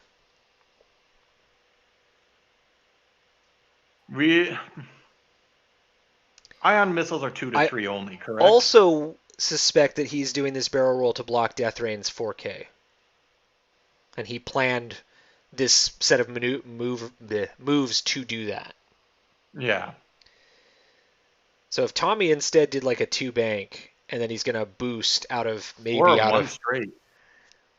Well, 1 straight's still going to leave him dead next turn.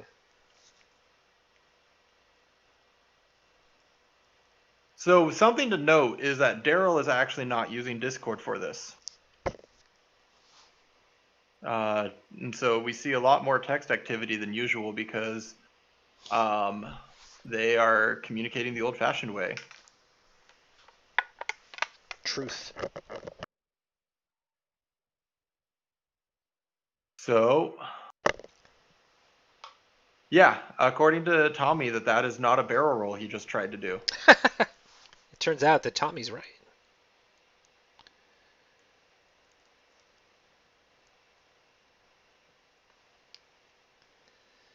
There we go. There we go.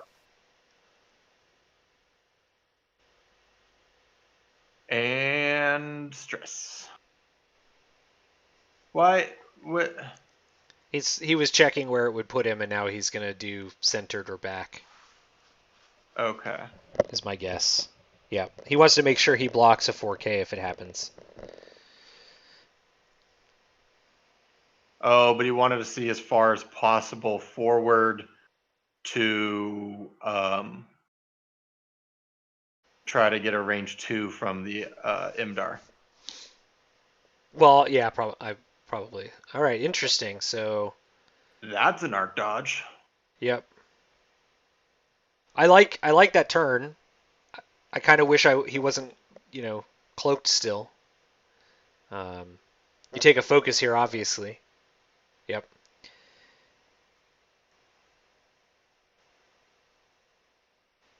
All right, Death Rain, what did you do?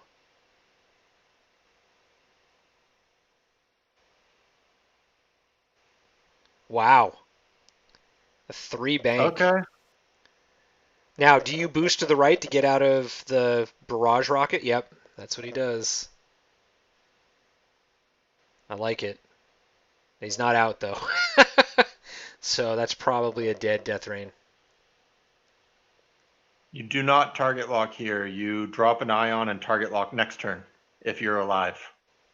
Yeah, I agree. It's okay, though, because it does mean that, the ITP is not getting shot at by those barrage rockets, which is far scarier. Either way, the warden can just... Oh, wow. See, that's why you needed the Gold Squadron to turn down as well. Oh, I don't like that with no blocker there. Anyway, so the Warden can also just 2-die Mobile Arc at Death Rain for a probable kill as well.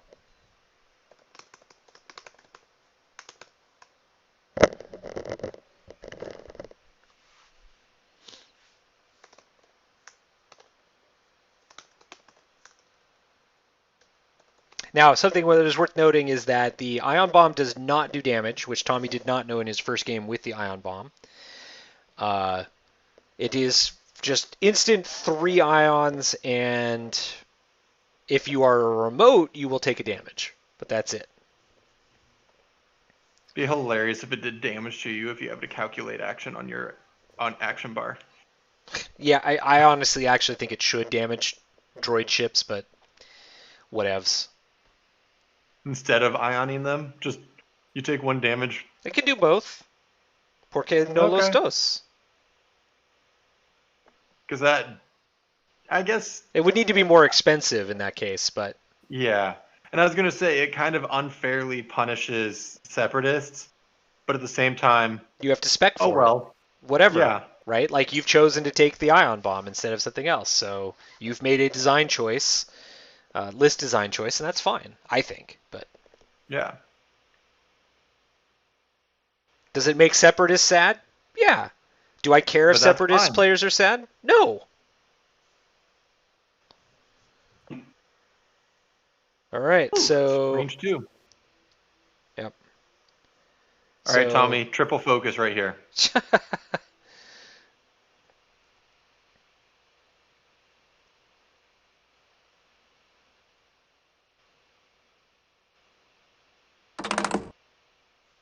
Well, you can do it. I Use mean, your 5th brother.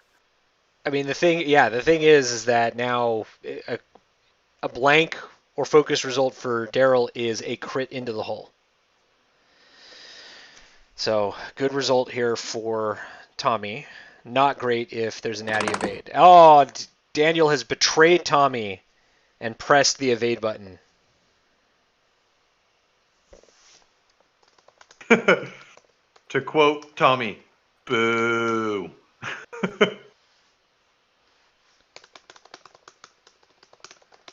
Oh. But that Y-Wing's going to be in a world of hurt for the next 2 turns. Because it's also going to have no way to dodge the ion the ion bomb coming at it. Well, that's assuming Death Rain is alive, which is not a safe assumption. Fair. The Warden Squadron is probably going to kill it, which honestly that saves the Inquisitor. So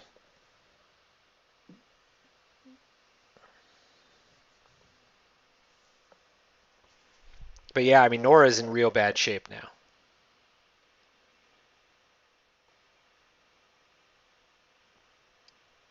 Do you set up the ITP so that it can block Nora's hard turn after she's moves ioned? How? You got a candy cane to the right. There's another then I natty guess- 2-hit roll on that ITP, by the way. Wow. Oh, take the shield, Tommy. Take. Nah. Spend both and then 1 hard to the left. You know where Nora's going to be. And that's how you block her. Yeah, but you don't do any damage on her. That's fine if she's off the table. Then you don't have to deal with her auto evades or shooting her. Yeah, Tommy has chosen to preserve his health. Tommy the pacifist. Well, Daniel is whispering in his ear, "You always spend the tokens. Yeah. Always spend the Wow. tokens." I really like this from Tommy. Because you can 1 hard cloak, Yeah. and then the next turn decloak and 3K and block Nora's turn back onto the table, bumping her off the table, and then he's fine. Oh, this is hilarious. All right, so going for the kill shot. The only thing that's not going to kill Death Rain here is a total whiff.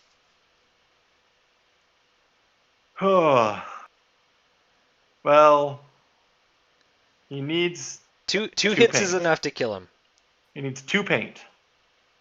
Yeah. So blank blank hit is basically, or blank blank, oh Jesus, I called it. All right, Tommy has a chance. Is Daniel sitting there with that button? You're gonna roll a focus. It's fine. Yeah, it's true.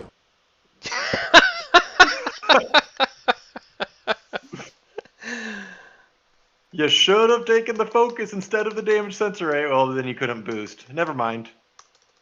Either or. Both options suck.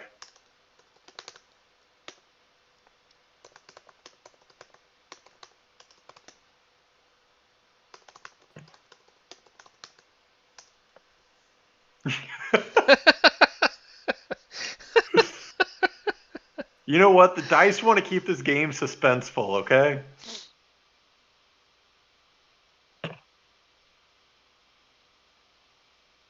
That's true. And let's see. So let's do a score check here. The only points Tommy's given up are Death Rain. So that's Yep. 60 points. The only damage Tommy's given up is Death Rain. Yeah, the only points that Darryl has given up to this point is Fen Rao. So Darryl has jumped into the lead here, 60 to 51. Nora's in a bad spot. The Gold Squadron's not in a great spot. Tommy could honestly do a lot of damage to the Warden Squadron this turn without probably risking much. In other words, he could turn all guns on the Warden Squadron and maybe even put it to half points and then turn back to deal with Nora at long range. Nah, I like my block Nora off the table. I know what you like. I think you're wrong, but I know what you like. That's like our motto. I'll tell you what I would do. I focus fire 3 ships any chance I get. So I one hard the Inquisitor. I decloak probably right and 1 bank the SSA, and I 1 hard to the right the ITP, and I put 3 guns on the Warden. What's Discord just pinged?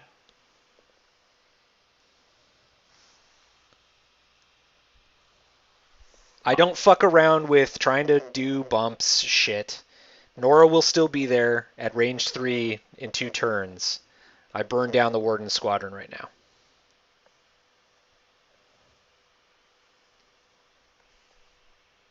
You could also decloak 2 forward and then 1 hard, probably to do bad things to the Warden Squadron.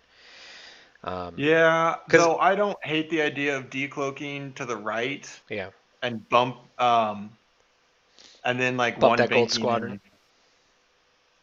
Yeah.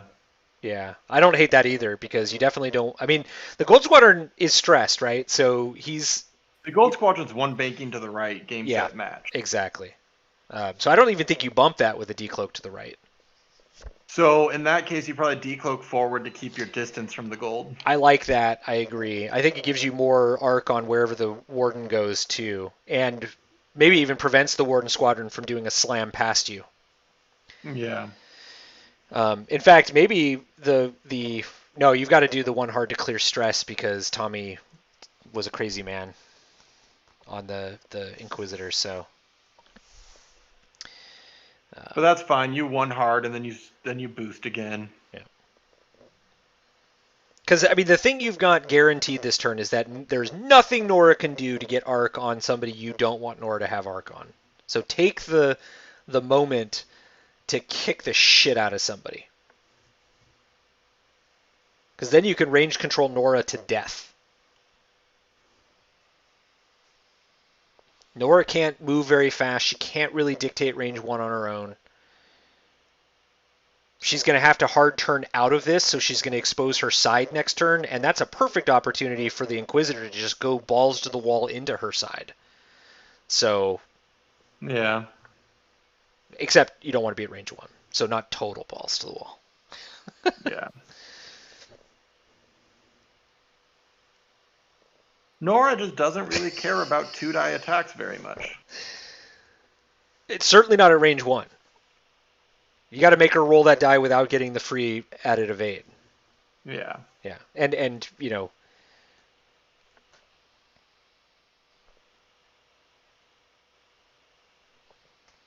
All right, Tommy. Please, please, please, please.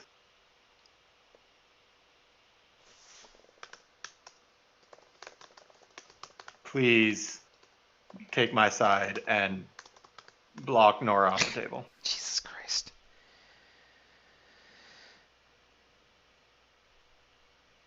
Yes, take your 3-die gun off the board for 2 turns just to maybe block Nora. That is 10D chess. That is 10 thumb chess.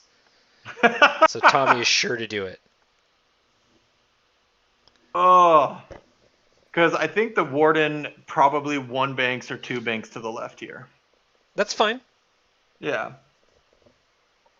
Whatever it does, get your guns on it. All right, so we've got the decloak.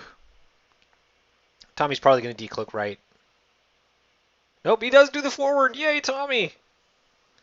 Our mental waves emanated to you.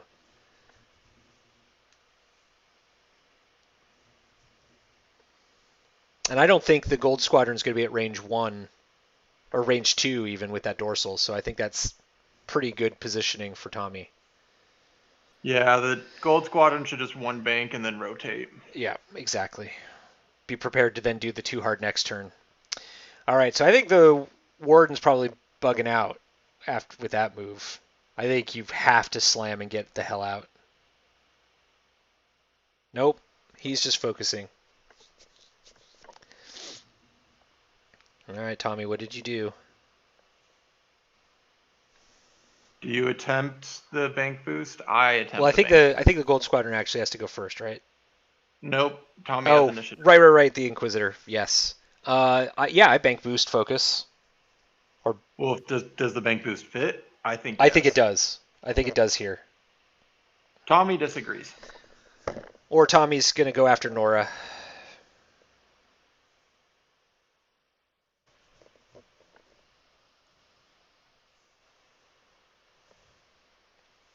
Now, unfortunately, yeah.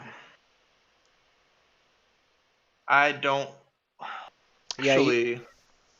I mean, he's gonna have a pretty good shot on the Gold Squadron, but he's splitting fire. He's not getting maximum effect out of this turn.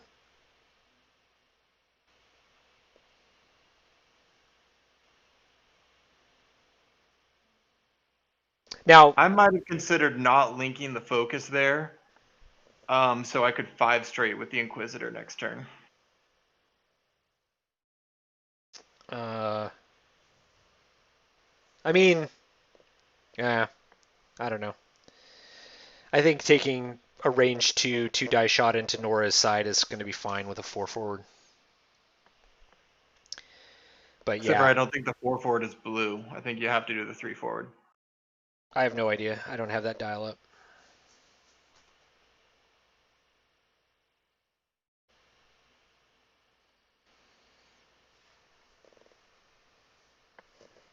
So clear stress.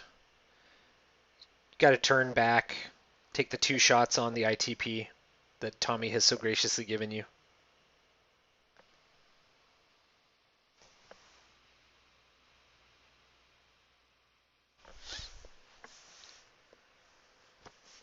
Really? I might have actually put it to the right. Still. I mean, the thing that is a benefit for Tommy here is that this means that Darryl's 1,000% going to have to turn that turret again, rather than just Yeah. doing a 2 hard and have it there. So that works out not terribly for Tommy. Assuming that, I mean, the bad thing for Tommy is he is taking a couple of shots on the ITP, which he really doesn't want to. Whoa. I was afraid of that. I was thinking you might do it, but I didn't want to believe. We need to have a sit down with Tommy and explain to him that stress on phantoms is not a thing you should be trying to do. Certainly, it's not a thing you should do 4 times in a game. Yeah. That's why you have candy canes. We need to have an intervention. Yeah. Yeah, so here's the thing. He's not going to have a shot on Nora here either. Well, now that I see that, I actually don't think the 2 hard gets blocked off the board. Okay. I mean, trying to block him off the board is stupid anyway. All right, no shot, Nice. no shot for Nora, which means no shot for the Inquisitor. All right, Sigma, range 2.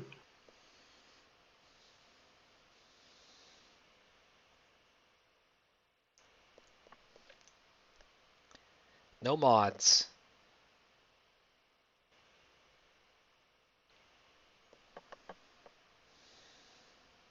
Yeah, you'd have range 1 with a focus token if you had 1-hearted. Yep.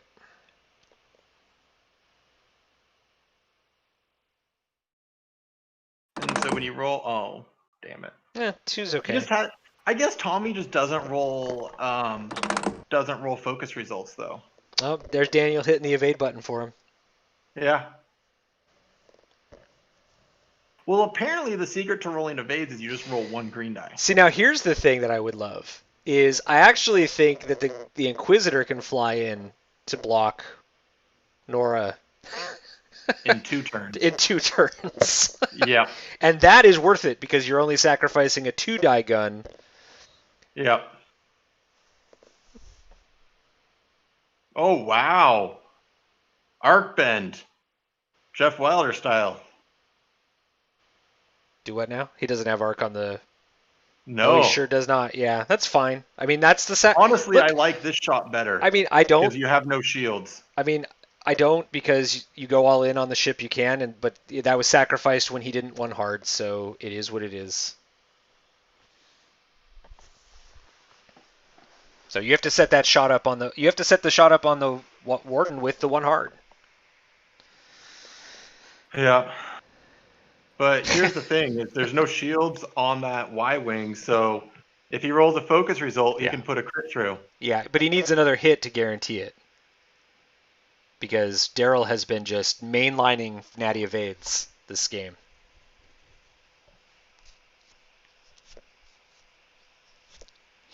So, yep, 3v1 here. So, an average roll is going to end up hit crit because average rolls hit focus blank. So, we'll see what happens. It's gonna be crit focus. Oh. Oh, that's worst case scenario. So you spend the force. You're going to be taking 2 shots back if you want to do it. Um. I'm not sure I No. spend it. Yeah, you don't. Yeah. All right. Especially since Darryl's also been mainlining hit from that stupid Y-Wings turret. Oh yeah, that Y-wing can't miss. Yeah.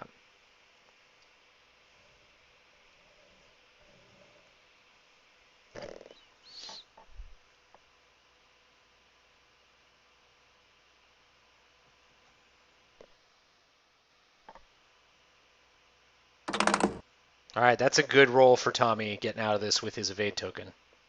Yep. But of course, he's also going to take 2 dice here with a focus, which is a much more dangerous shot.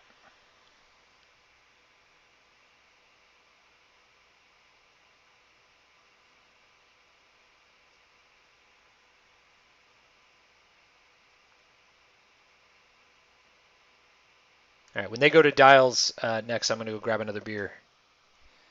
Okay. Then I will talk about nothing aimlessly. It's going to be great. You are putting the stream at my mercy, good sir. But I can talk about maneuver options. It's going to be great. I'm sure it'll be fine. I can talk about how I've taken 1,052 steps today. Please don't do that. Okay. I Oh mean, God.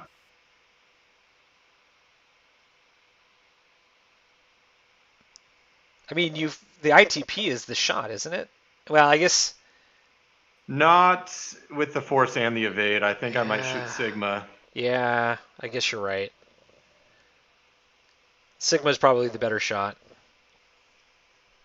because much more likely you're going to push a damage through. Yeah. And Tommy is silly enough to spend that evade. But then you just one bank into it, or two bank next turn, and you're fine. Yeah, Everything's probably. fine. We're all fine. Well, until that Y wing, two Natties. hards and Yeah. yeah, he is going at the SSA. I think this is fine. I mean, it's only single modded instead of two different mod tokens, so that's a good roll. Natties. Tommy needs. Oh Jesus! There it is. You called it. I called it. All right, we are at Dials. I'm gonna grab another beer, folks.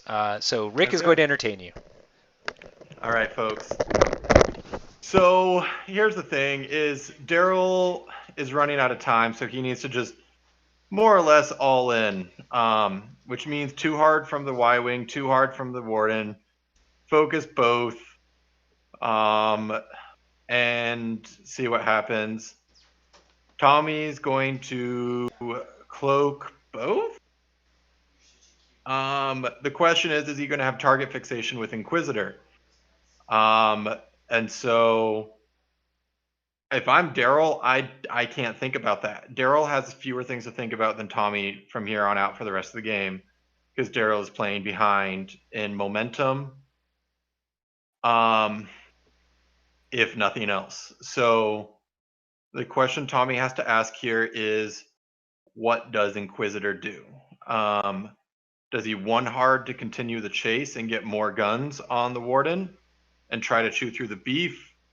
Or does he three straight and put some pressure on Nora, who two hards, and then if Darryl's smart, two hards barrel rolls. If Darryl's not smart, he two hards and focuses, which then allows the Inquisitor to put himself into a position to block Darryl off the table on the next turn when he tries to come back on or come back into the fight. So that's something to be considerate of. I don't think Tommy sees that. I think Tommy two or one hards and continues the fight and tries to kill either the Warden or the Y Wing before Nora's back, so then he can just gang up on Nora. Thing is, Nora can absolutely win this fight. I'm not looking at points right now. I can start to do that while I talk. And depending on points here, if Nora can do enough damage, she's not going to give up damage easily enough that I think you can pretty reliably count on Nora having full points at the end of the game if she's not off the table. So that's something we got to worry about. Let's go look at points for Darryl. Nora's only clocking in at 59 points. And if we go look at Tommy, that's still more than either of his Sigmas.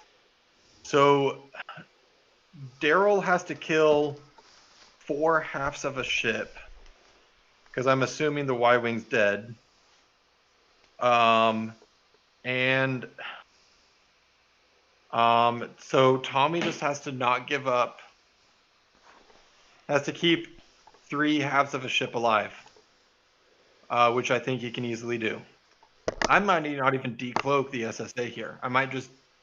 No, I decloak the SSA. Yeah, you decloak 2 forward. Yeah. Oh, I mean, that's... I mean, at this point, decloak 2 forward, bank left, and get ready to go after Nora, assuming Nora survives, this. Here's the thing is, I was just talking about this. I think Tommy gets target fixation and one hards the Inquisitor. I mean, it's not the worst call. I mean, if you can get the Warden off the board... I just think at this point, Darryl knows that the Warden needs to go fast. The ship that's vulnerable, honestly, is the Gold Squadron. So, well, the other thing is, if Darryl's smart, he 2 hards barrel rolls Nora. Uh, barrel rolls Nora. So he two arts to the right and barrel rolls her Barrel back onto rolls the table. in. Yeah. I don't like that because then you're stressed. But it stops you from getting blocked off the table the next turn. Yeah, I just don't think Tommy's going to go do that. Well, the nice thing is he can see where Inquisitor goes after this, or before he has to make that decision. All right, so the ITP, obviously the only way he can decloak is to the right. Yeah. Um, The ITP chose not to recloak. what? Oh, never mind. He'd No, already taken the. he's already doing his decloak. Yeah. Yeah. I So was a hand behind. I mean, I think the thing you go do here is you don't know where the warden's going to be, and the warden can be lots of places. The warden's too harding to the right. He could also 3 forward and then 3 bank just to get the hell out and still have be able to come back around. This He's turn running out of time. He has to shoot. This turn you collapse on the Y wing. Here's the real problem, though, is that the Sigma's going to be range 1 and barrage rockets don't shoot range 1. Right. That's true. So he's got to probably turn his. Well, he's took the focus. Yeah. He probably doesn't realize the barrage rockets aren't range 1. Well, he just may have not calculated that Tommy would go that way. I mean, who knows? The Y wing might 4K here. Tommy boosts in. Well, that's going to definitely give a shot to the warden, and a good one. Yeah. I mean, what I like about this though is that Tommy is now committing to get all guns. He missed an opportunity to do that last turn, but he did not skip the opportunity this turn. And in that way, since he decided to commit to the gold squadron, I really like the decloak to the right. Yeah. But he also, if he decloaked forward, he would have blocked the warden, and that would have been even worse for the warden.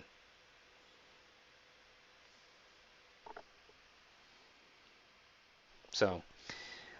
Well, the warden only has a shot on the Inquisitor, who's going to have modified defense dice, so it's fine. Yeah, it's true. I'm not sure Tommy could have known that, but yeah. Okay. Well, that's going to be a lot of dice. 8, 9, 10, 11. Yeah, you're right. Darryl has to barrel roll here, I think. Well, the 2 hard keeps him on the table.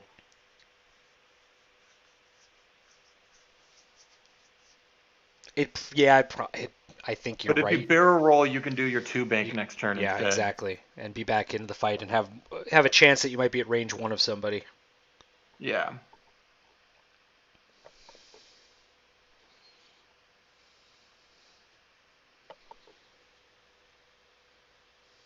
Yeah, that was just a very unfortunate bump onto the debris cloud. Yeah.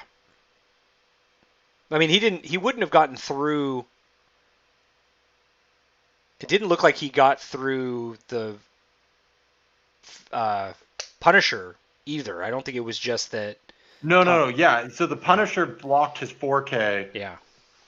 onto the debris cloud. Right. So he got double stressed. Yeah. So the 4K was a tough decision to make in the first place, but Yeah. he also didn't know that the Punisher was going to get blocked. Yeah. So fair.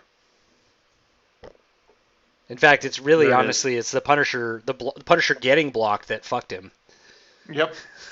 Tommy just doing a 1 forward, which maybe Tommy did that on purpose. We should make sure we ask him. Clear stress so that he can get the action off the bomb the next turn. Maybe that was something he planned to do. Yeah. All right. Oh. So Nora, well, no shots. The warden is currently flying in the debris cloud left over from death range death. Terrible shot for the SSA here. Sigma spends focus. Yeah, obviously you spend the focus because you're not getting shot. Who cares about? Yeah. Well, the gold squadron might. Sure, but the really important thing though. Where's is Tommy's? Oh, he was stressed. I was like, "Where's Tommy's auto evade?" Oh yeah, he was stressed because he K-turned. So. But he pulls the. If I'm Darryl, I don't spend the focus here. I just take the shield. Well, Well, he did. Maybe he realized he's not shooting barrage rockets this turn. yeah, but you still have a double modded shot on the Inquisitor if you've got the focus, but whatever. He's trying to preserve points. It's probably the right call.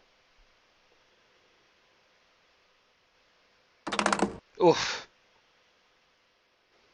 Tommy's dice are not helping him out here. Terrible. Yeah. But that's the Inquisitor at least. So this is what happened to Tommy last night, though, is that he just could not roll red dice that mattered when it mattered. Yeah. Now the MDAR gets to shoot. Yep. There they are. That's the roll. Now the problem is if he needs to spend Fifth Brother first. Yeah. And then the focus. There it is. Yep. That's a great roll because there's no way that the Warden Squadron can avoid a crit here now. Yeah. And there's nothing that's going to shoot the ITP, so it's going to be able to recloak.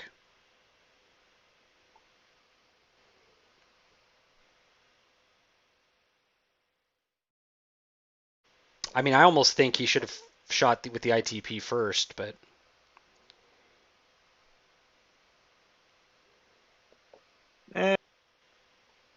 I think he wanted to have a chance at guaranteeing the shield went away just in case he rolled poorly.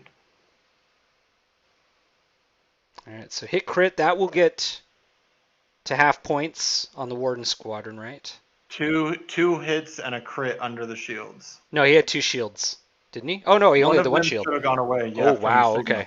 Yeah, so this is brutal. So hit crit. Definitely half points on the Warden, which is good for Tommy.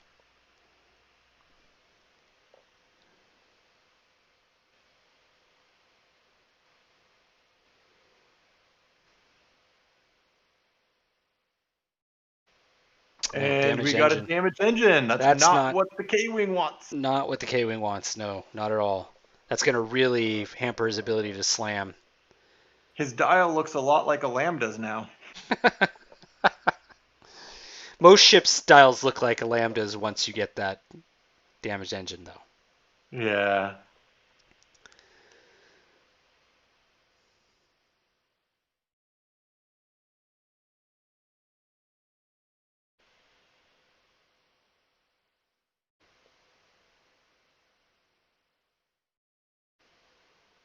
All right. There we go.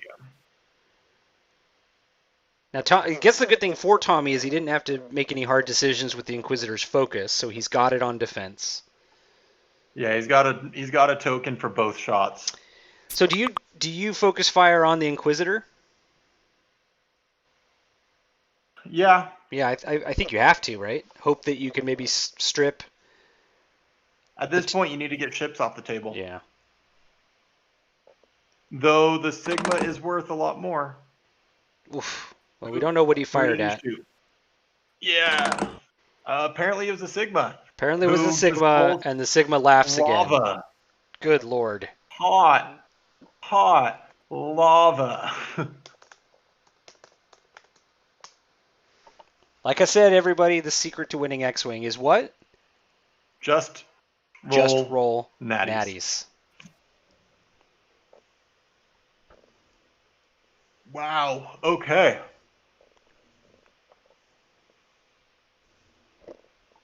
Wow, he almost pegged the ITP. I did not think so, but and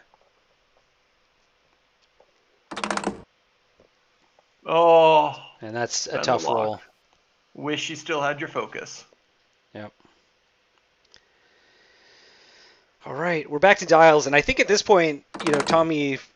Oh, that was the wow. Well, average roll after the rerolls.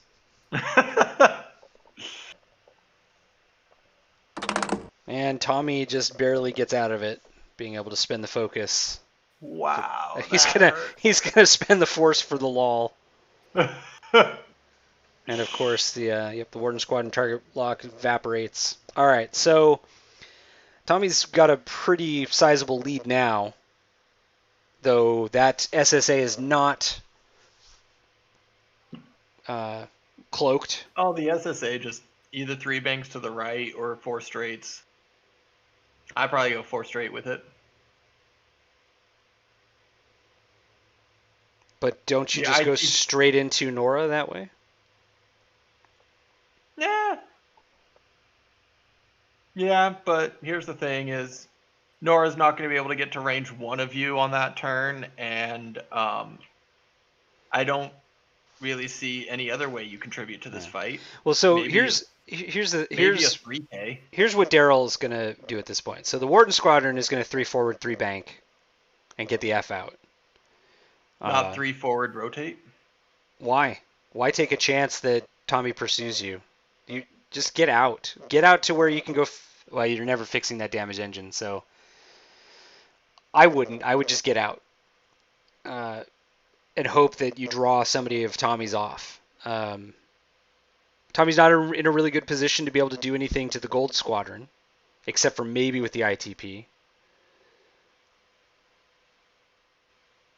You know, the Inquisitor being stressed is not great.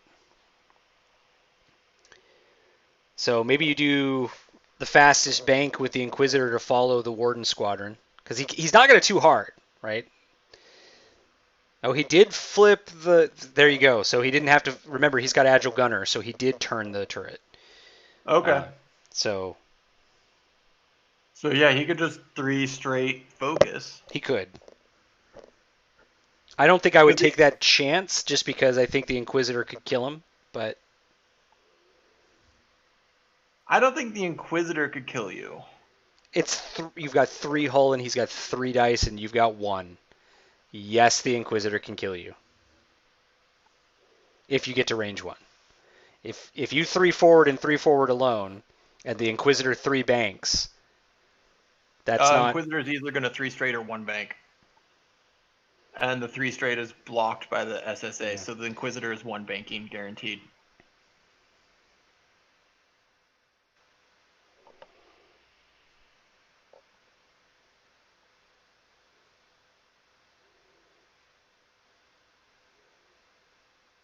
And Tommy could 1 hard the Inquisitor to the left and then boost to have shots on Nora. True. Which is maybe the right call to turn around now. Yeah. Oh, looks like Darryl put the changed his mind and put the arc back. Does the MDAR decloak right or left? Left. And 4K. But he moved before the gold. Yeah, I mean you could left and then 1 bank right and probably be fine, and have shots on either the Warden or the Gold Squadron. It's your choice. I'm joking about doing a K turn because that's clearly what Tommy's going to do. Because given the option to decloak and K turn, Tommy's going to take that decision every time. Take it to the bank. If you can keep yourself from cloaking for 2 to 3 turns, that is the choice. I mean, it's not funny because it's true. Look, to Tommy's credit, he's ahead in this game. So yeah. So either he's a genius and playing 10D chess, or his list is really, really good and can weather suboptimal action choices. And as we know, Tommy's a store champ, so clearly 10D chess. 10 fingers, 10 Ds. So he's playing 10T chess?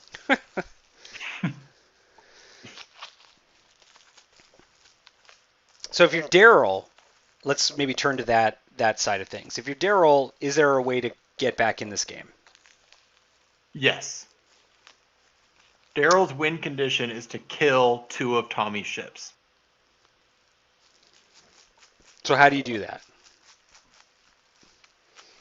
You roll more paint than you did. Let's start with maneuvers that get you the shots and that get you the kills. Honestly, I think I might 1 straight the gold. And Self then 2 bump? bank. Oh no, that goes after the Warden. So. Warden. So that's why I like the 3 straight from the Warden, though that now the Warden might actually just be 2 banking to the right, which, ugh. Do you think So about maybe, 4K'ing the Y here? hang on, how many points is that Warden? That Warden is 55. 55. So it's actually worth more than Fen Rao. And it's more than, Tommy, where's your list, Tommy? It's more than Sigma, it's more than Imdar. If you hit the notes, I've got the list in the public.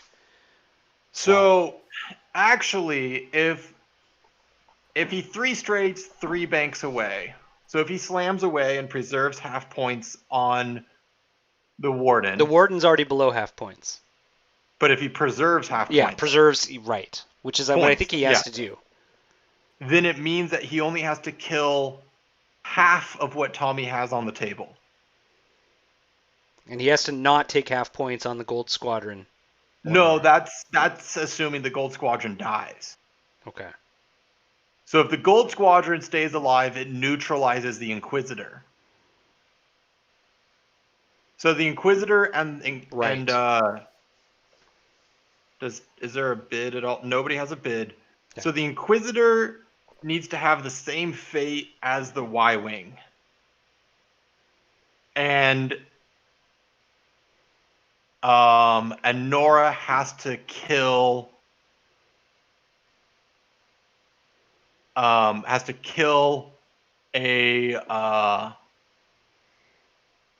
so the Y-Wing and the Inquisitor have to have the same fate. Okay, so let's make this a little bit easier. So Death Rain's off the board. That's basically Nora. So as long as Nora doesn't hit half points or get killed, that's an advantage to Darryl. Yeah. As you say, the Gold Squadron and the Inquisitor are essentially equivalent. So whatever happens to one has to happen to the other. So if the Gold Squadron goes to half, he's got to get half points on the Inquisitor while doing it. Yes. So he has to kill. I think Darryl has to kill one of the two.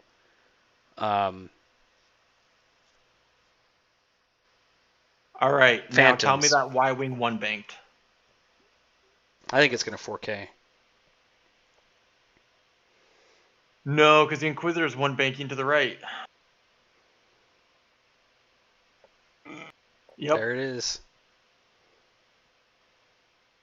The other obvious maneuver is a 2 hard to the right for the Gold Squadron. For the Warden? No, for the Gold Squadron. The Warden already went. Oh, yeah. Yeah. Also known as Daniel Lim's favorite move, a Y-Wing doing a 2 hard. Yeah.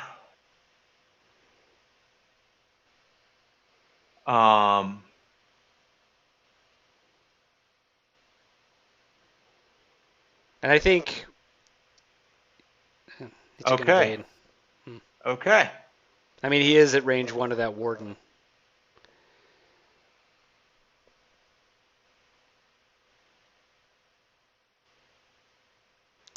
That's had to be an intentional self-bump on the Warden, by the Warden there.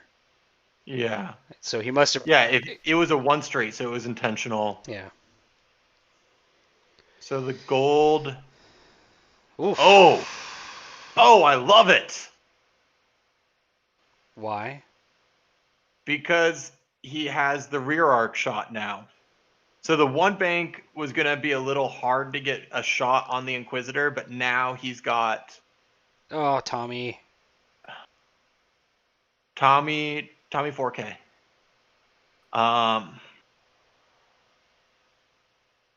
Oh, and then Nora has that juicy shot. Oh, this is gorgeous. Well, he has to survive to it, so the ITP could kill the Warden. No, from Nora. Nora has this juicy shot. Sure. On the Sigma. Tokenless Sigma. I mean, the Sigma also has a shot back. Yeah. So... I don't like an unmodded shot at that, though. I mean, the question I'm sure Darryl is going over here now is, does he target lock the Sigma or does he take a focus? Yeah. And honestly, with 1 shield left, I think you have to take the focus. He landos. Oh, nice. Yes. I love it. I love it. Insert meme. Bet you didn't think you'd hear from me again. Oh no, the evade. Well, it It's guarantees you stay above half points. yeah, I suppose. But it doesn't give you the mod you kind of wanted to have. I think He Darryl wanted wanted focus evade. I actually think he wanted double focus, but yeah, focus evade would have been fine because you only have the one. No, you might have two defense dice, so I think you wanted double Yeah. focus. Yeah. Regardless, last night we had our 6-die attack from Wolfwaro, and tonight we've had Lando make an appearance for the first time. Let's see. Oof. And then he didn't even need mods, so lol. So that's going to take the shields off the SSA. That natty evade is super important to keep that crit from going through. Because then the Gold Squadron might be tempted to shoot the Yes. Sigma instead. Yeah. All right. Now the Sigma firing back is also going to do a damage to Nora, so that's... No, it's not. Oh no. Never mind. We're fine. Everything's fine. He added a defensive result, and he should not have, but such is life. Who knows best? All right, so now we'll see if the ITP takes the Warden off the board.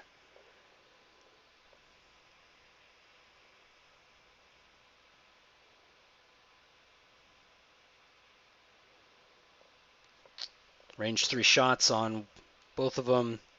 Yeah, but you got it. Here's the thing: Oh, that's rough. Yeah, he wishes that middle one was a focus result though, because most likely the Warden's just going to survive. Yeah, just going to survive this.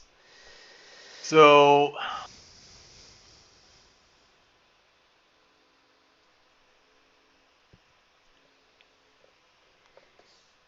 I think I still shoot the Sigma here.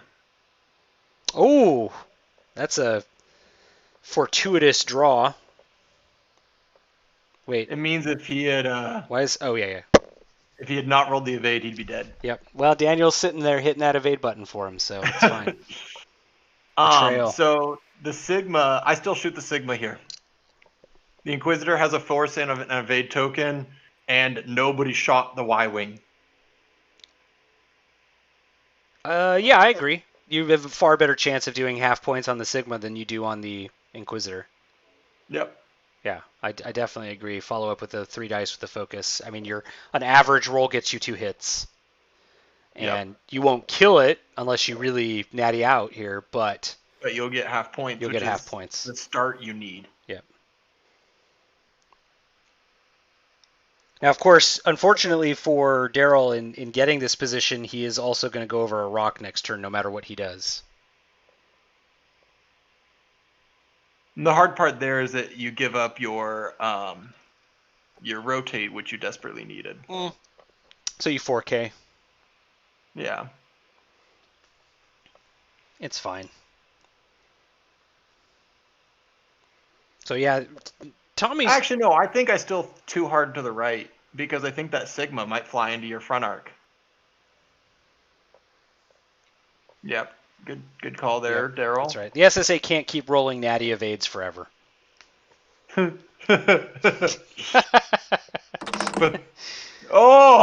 that's brutal. That should be a dead SSA, to be honest. The SSA shouldn't have rolled 3.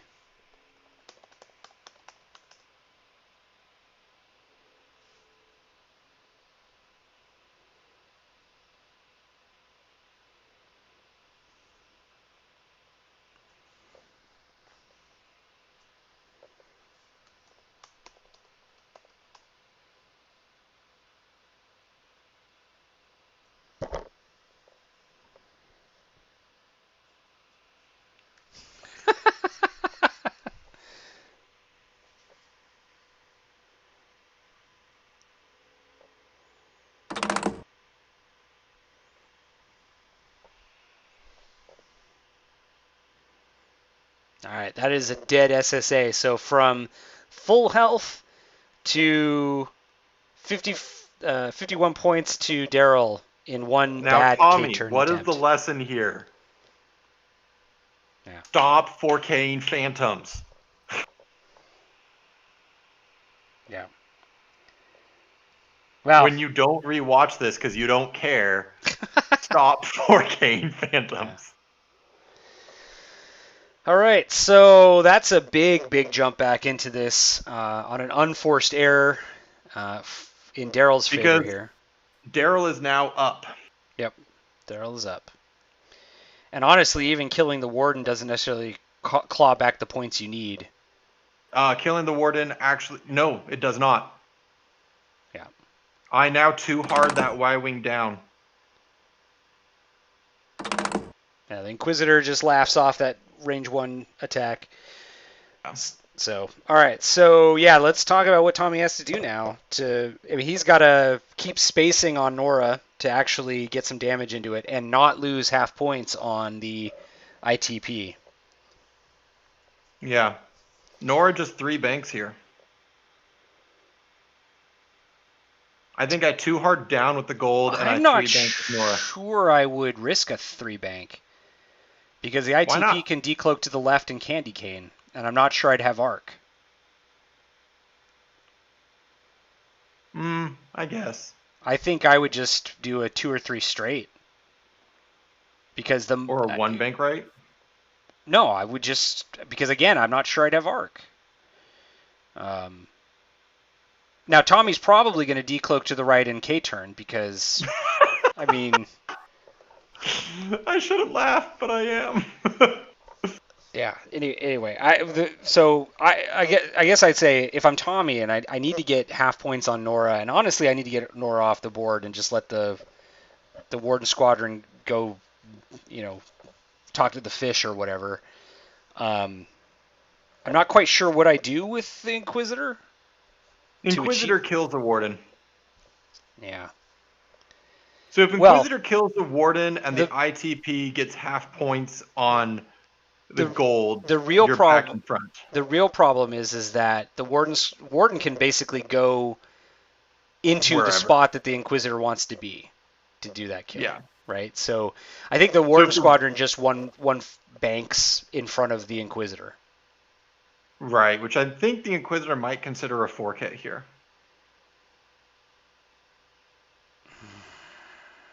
Yeah, you're just if Darryl doesn't do the block move because it's kind of a 50-50 move here, then he goes fast and he blocks the 4K.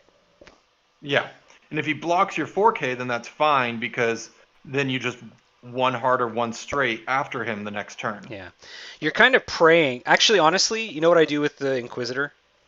I ignore the Warden and I go get half points on the gold. I 1 hard to the right. So you 2 Talon to the right and then. No, I 1 hard to the right. Okay. Because I think the gold is going to 4K. I think the gold 2 hards down. It could. I don't think it's going to, but it could. It could also 3 bank down. You're not going to have an action, and the thought process that often happens for players at this point is, I'm not going to have an action. What's the quickest way to get my guns back into the fight, and in two or 3 turns to be pointing at the right people, right? So here's where I'm at in terms of Darryl's headspace is,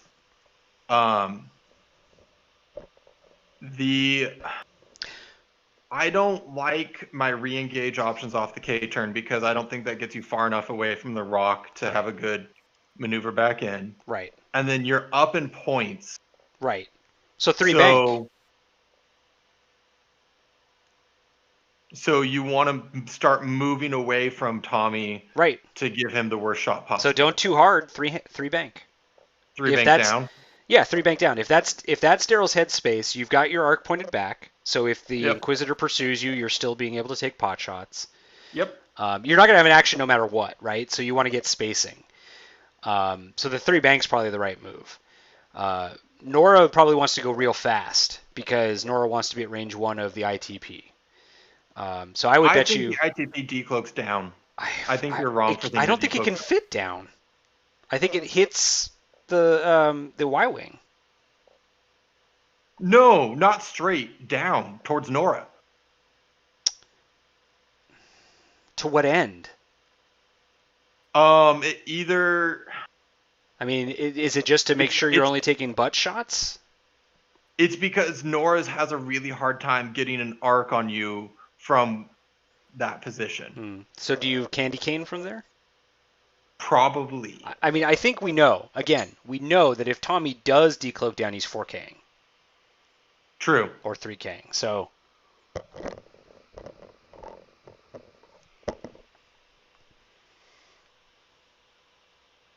Yeah, he actually might easily just do that anyways. Decloak down and then 4K, which blocks the Y wing and he does. makes Nora. He moves after the Y-wing. No, he doesn't. Yeah, he does. They're both 3. Yeah, but Tommy has first player. No, he doesn't. Yes, he does. No, he doesn't. If you go all the way back up to the beginning of the chat, oh, it doesn't matter anyway. No, Darryl's been moving first. Nope. Well, that's because the Warden is initiative 2.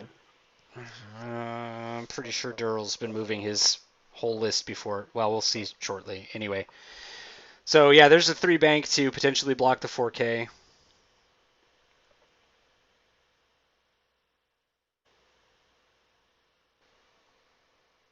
There you go.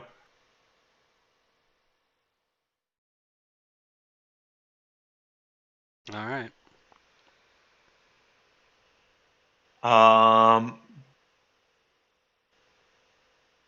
Okay, 3 bank, 3 straight.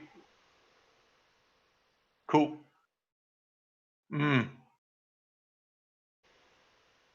Well, boost focus and initiative kill? Yeah, I don't think you. I think you have to risk. Yeah, there you go. Yeah. Yep. You got to get the Warden off the board. So I think Darryl would have been better off trying to stay in position to block, but Yeah. here we are.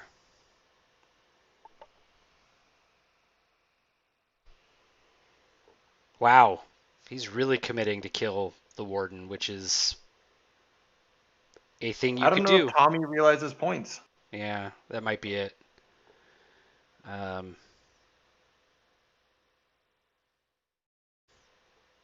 Because the Imdar is 54 and Nora is 59.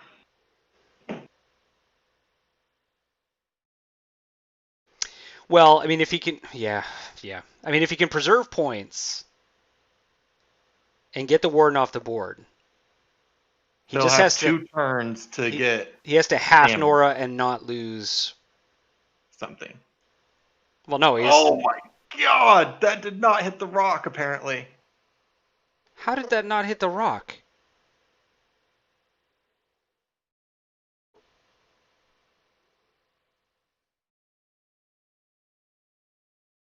Wow. If I was playing, I would pull out the too hard to verify that, but I'm not, so I'm not going to do that. There's no way that didn't hit the rock.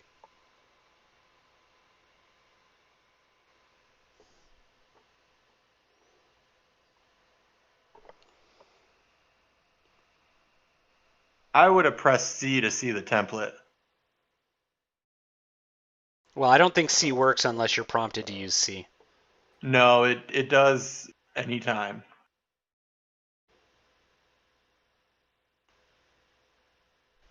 Oh my god.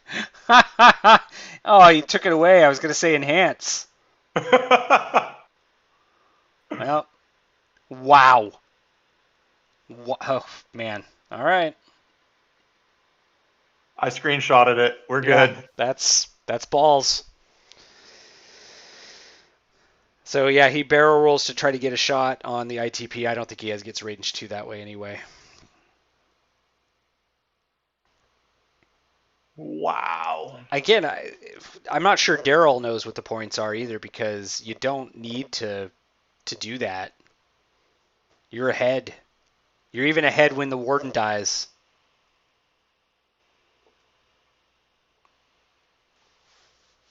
Yeah, see, if Tommy had candy caned, I think he would have been in a far better position on Nora here.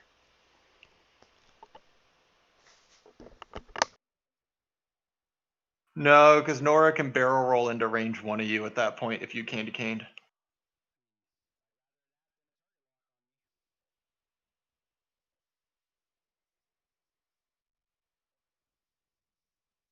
But then if you can survive Nora's shot and get half points on the Y wing, you're back in a good spot.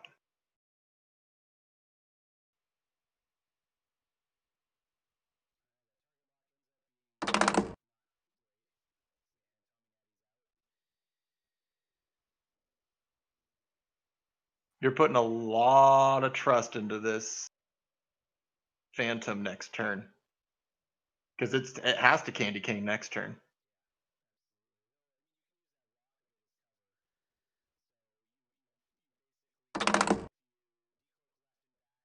There it is.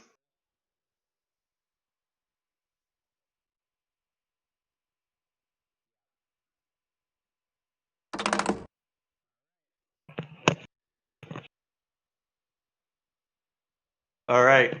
So, folks, we have a 4-point game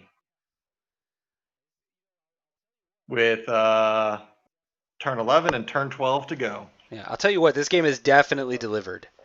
Yeah. Because it's a tight game. It's going into round 11 now, right?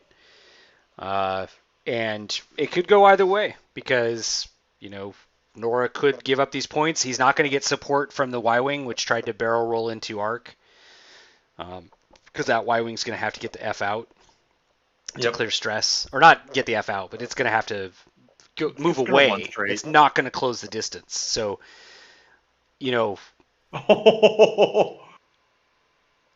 Oh, he does have range two on the ITPs. I mean, this isn't going to hit, but it could force Tommy to spend that evade, which would be, again, take the shield Tommy, but Tommy can't hear us, so that's fine. All right, one hit. One paint, all you need, Tommy. Oh. And Can I rename his ship just to be Phantom 2 evades? The FU natties come through. Yeah. Or Natty 2 evades. Yeah, that's the name of the ship. Well, no, that was the SSA that was rolling those 2 evades before, though, not the ITP. Right. Yeah. It's fun. I mean, it's the Phantom hull. Yeah. Yeah.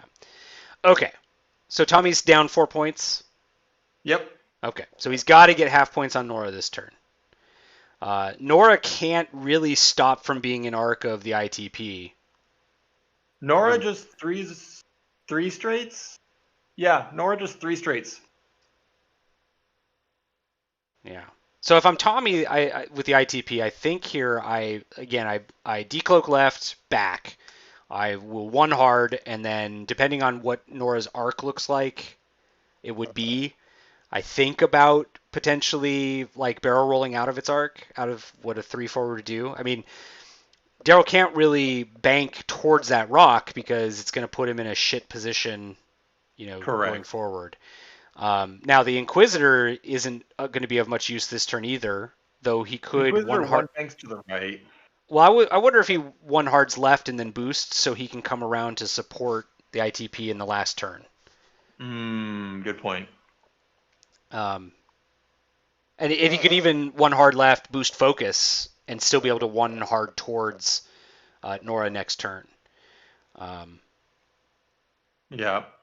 So the gold just 2 straights or 3 banks or just the gold is just gone. The gold is just not going to be part of this. So the downside for Darryl is he's going to spend 2 turns here fending off both of Tommy's ships. So the advantage is kind of Tommy's.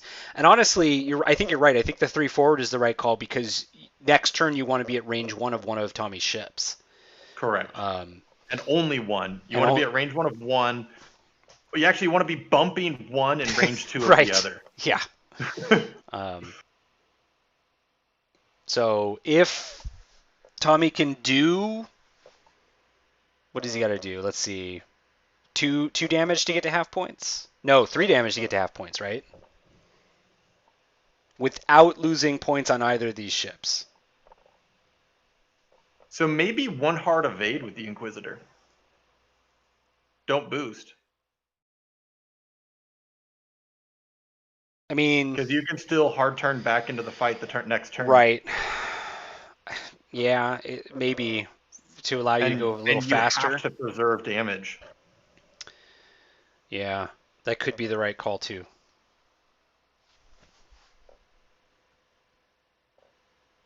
I thought No Nora's lock. target lock was on the ITP. Okay, so there it Yep. goes. Okay. So hell of a game here for our first play-in game. It's going to be a Um, brutal fight, guys. it's two strong lists, two very good players, some bumblefushing going on both sides. Bumblefuchs. No, it's Fouché, isn't like Bobby Fouché. All right, so he does do the. Oh wow, he decloaked to the 3K. right. He's going to fucking 3K. He is totally gonna 3K. Or he's going to one hard and it's going to fit because hacks. Man, so there's the left turn. Evade or I mean, the fix. good thing What is he's gonna block There it is. Yep. Nora. So Oh my wow. god! But the And then thing if he is, barrel rolls? wait. But the thing is, I'm not sure he's gonna be able to keep arc on the Y wing, depending on what the Y wing did. Ah, boy. But he knows his win condition. His win condition is don't give up any points and get half points. I like that barrel roll because if Nora did do 3, Oh, he blocks him. Jesus. And the Y wing can't get out of his arc. Yeah, Because that I Nora like. blocks the barrel roll. I love this move. Wouldn't have trusted I could fit that one hard, but Tommy's known for just saying, "Well, why not?" his genius is also madness, I guess I would say. Wow, this is huge. And Darryl did not clear the stress. Oh my god. Oh Darryl, man, that big is brain move. wow. What is happening? Oh man. Well, Tommy, it's been lovely knowing you, my friend. Because you're not going to be keeping that that evade token. So Tommy can get away with not giving up half points here. I mean, he's going to need both paint to keep from giving up half points. Probably. Yeah. Right? Unless Darryl just totally blanks, which he could do. If Darryl rolls a single blank, Tommy does not give up half points guaranteed. Yeah. Well, yeah, because he can spend the evade, but he really doesn't want to spend the evade because he wants to. Oh my! Tommy needs paint. He got it. Spend the force. Nope. Spends the evade. Oh, Tommy, why?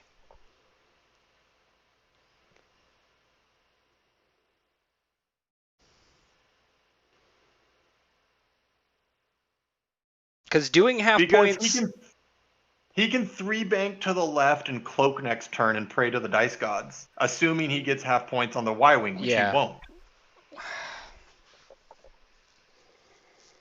Well, I mean, that's a pretty good roll, especially since he can now spend the force to force through a crit. Okay. Well, actually, it's range 2, guaranteed half points. Okay. 3-bank to the left here. Man,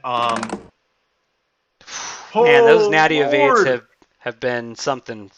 What a game! Okay. And the crit is another direct hit. 35, giving up, what is that, 18 points? We now have a 14-point game in Tommy's favor. Oh, man. So, wow. Okay, so now, obviously, this 2-dice attack from the Gold Squadron could tilt this. Oh, yeah. Did Tommy? Tommy just loses if the Y-wing damages him here. Yeah. Wow, great call, Darryl, going on the one forward, not going hard against stuff. The candy cane away. Yeah. Okay. Tommy needs an evade. And he Oh! got it. Wow. Okay. So the Inquisitor just bugs out. Yeah, the Inquisitor goes, just kidding. The Inquisitor Not gonna bugs come out. in here. So that's gonna be a And two or a 3 hard to the right from the Inquisitor. yep. Boost away. Oh, three hard. Don't even play. Just 3 hard boost. 3 hard boost. And then the Imdar Left. uses that rock for cover, and Left so 3 he bank. 3 banks and cloaks. Yep. Or do you left 3 bank evade? Oh. Well, the question is, what can the Y-wing do to keep arc on that shot for that shot, right? 1 straight. I think the 1 straight might. 1 Yeah, straight and then but then you just barrel roll out of arc. No, because I mean, out of Y-wing range. moves second. Right. What I mean is, oh no, but I'd still barrel roll away, just depending on location. Because you've got the force, so barrel roll out, and Well, you only get 1 action, so the question is evade or cloak. no, and I'm telling you neither. Oh, Barrel roll away. but Nora's gonna 2 hard. Sure, fine. Shoot me through the rock. I don't give a fuck. Okay. I mean, the Y-wing might not have a shot because that turret's only range 2, right? Yeah. And if Nora 2 hards to the right, he might end up overlapping that rock. So fuck him anyway. So Wow. So yeah, I think I just barrel roll and pray to the Force God because I'm only taking 1 shot. I mean, that's the thing. Like Darryl's kind of fucked with the Y-wing. I don't think the Y-wing's going to be able to do a move that keeps arc and range because it's a dorsal, right? So it's all on Nora. But Nora will target lock because that's what Nora needs to do. Yeah. I mean, but okay, so let's stop here because what we are talking about is Tommy. So Tommy's 4Ks. probably going to 2 bank to the right and focus to try to kill the Y-wing. Which is a mistake because simultaneous fire. Right. I actually don't know that it's a mistake because he's going to have more dice in both cases, and Nora probably doesn't call that. It would have you dodge Nora's arc if she Exactly. And I'd much rather take the 2 die shot from the Y-wing than both shots. So I'm honestly, if that's what Tommy does, 1 bank to the right and then cloak, or 1 bank and evade. Because if you're at range 2 from the Y-wing, you're probably not going to get damaged. I don't hit an evade. I 2 bank evade is fine. Not 1 bank.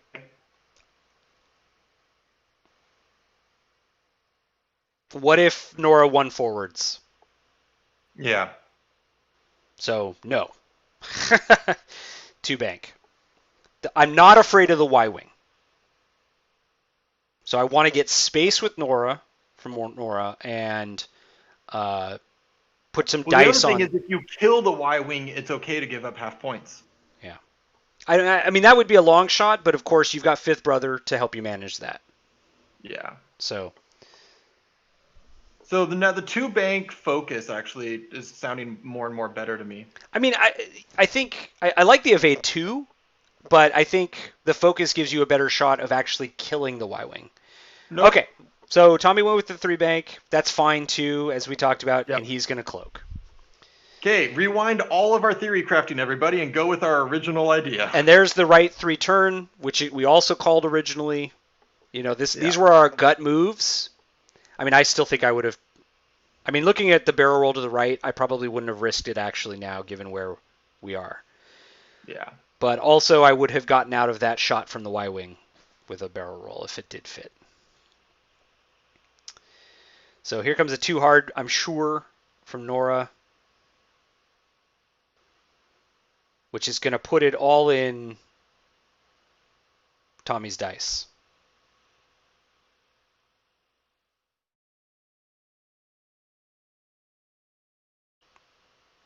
He's debating the target lock or the focus, and I think you take the target lock because you just have to do damage. Yeah, I agree. Oh, what? Why? That is a weird decision. Was he afraid he was at Maybe, range 3? maybe. Oh wow, that is so close to that rock, but that's brutal. 4 dice coming in. That one you definitely target lock. Yep. See, this is why I say a 2 bank. No, after you said, yeah, because Nora won't see that coming, I was like, Yeah. actually, that's totally true.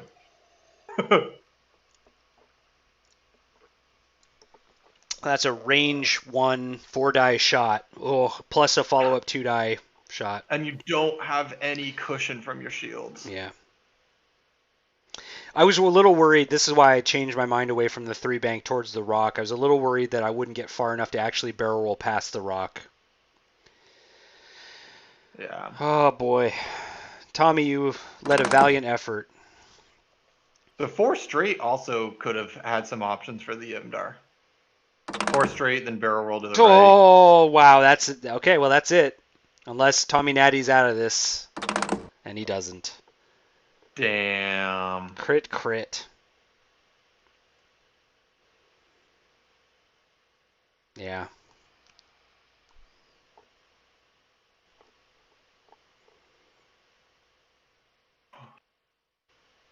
Damage engine.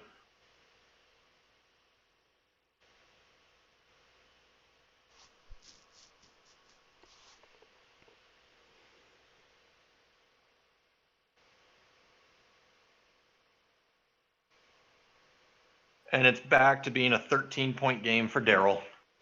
Well, and also this is the last turn, so. Yeah. And he's still got a 2 dice shot.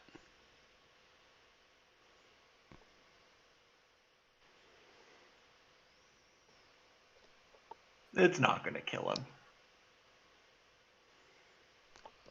Also, it doesn't matter because MOV doesn't matter. Right. And that's... Oh, he did not have the shot, so the barrel roll didn't do anything for him. Yep. Not that it mattered, because...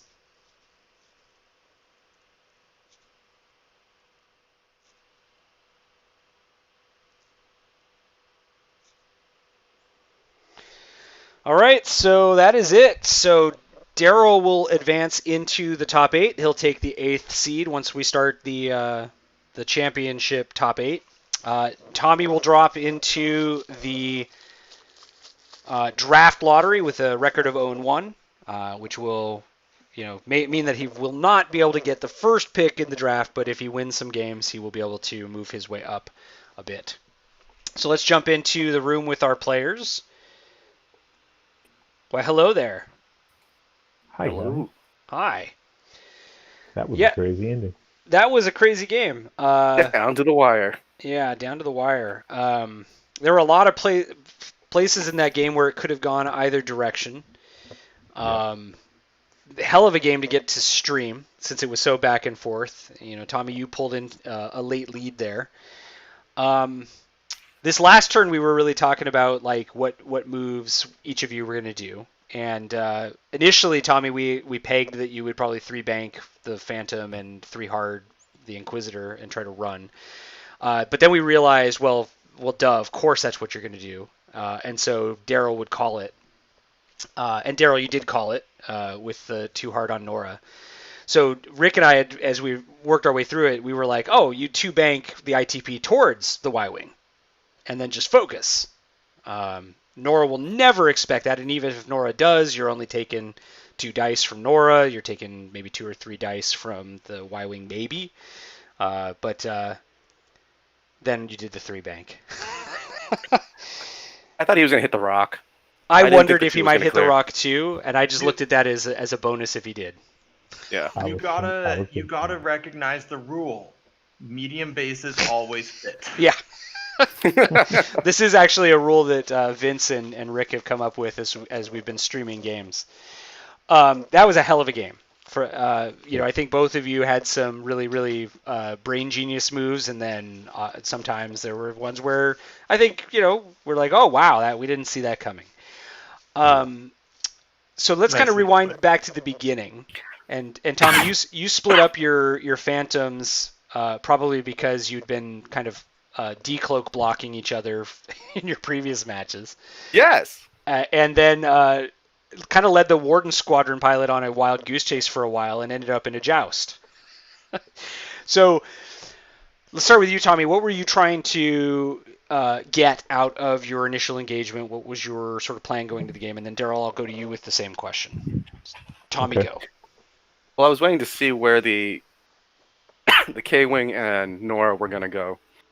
And once the K-Wing committed to trying to flank, I was like, oh, okay, that's fine. I'll just, Yeah. go down the bottom of the board and see who's going to follow me. And then I think a few times I was a little too aggressive with, at least, yeah, a couple times I was a little too aggressive with the Phantoms, and Yeah. the SSA paid for it. Yep. So Tommy, repeat after me.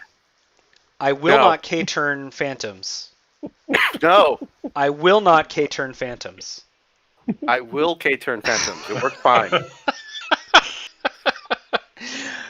Yeah, I honestly, I think you had opportunities where if you had simply done like a candy cane one hard focus, you probably would have been better off in the long run. Though I think in the short term, like occasionally those K turns did bring in really big dividends for you, but then you're cloakless for like 2 or 3 turns, which I think is Yeah. cost you in the long run, right?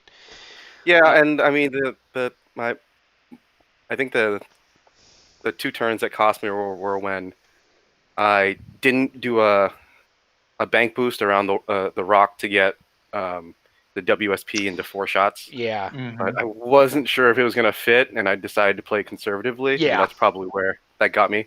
Yeah. And then trying to do that 4K instead of just running with the SSA the turn he got blown up back. Yeah. Yeah. Because if I had done things properly, that Warden Squadron would be gone around sooner, and the SSA would be hanging around somewhere in the top of the board.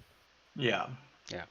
I think that's kind of matches kind of how Rick and I were looking at things. And again, like, for Rick and I, we get to kind of see both players from a very different position than you guys do as players, so it can be a little bit easier for us to see the grand sort of flow because you're so deep in the game. But it is important to kind of take a look at that after the fact and go, okay, what could I have done? And I think you're right on that. Darryl, what was your approach? What were you hoping to get out of the initial engagement and your maneuvers?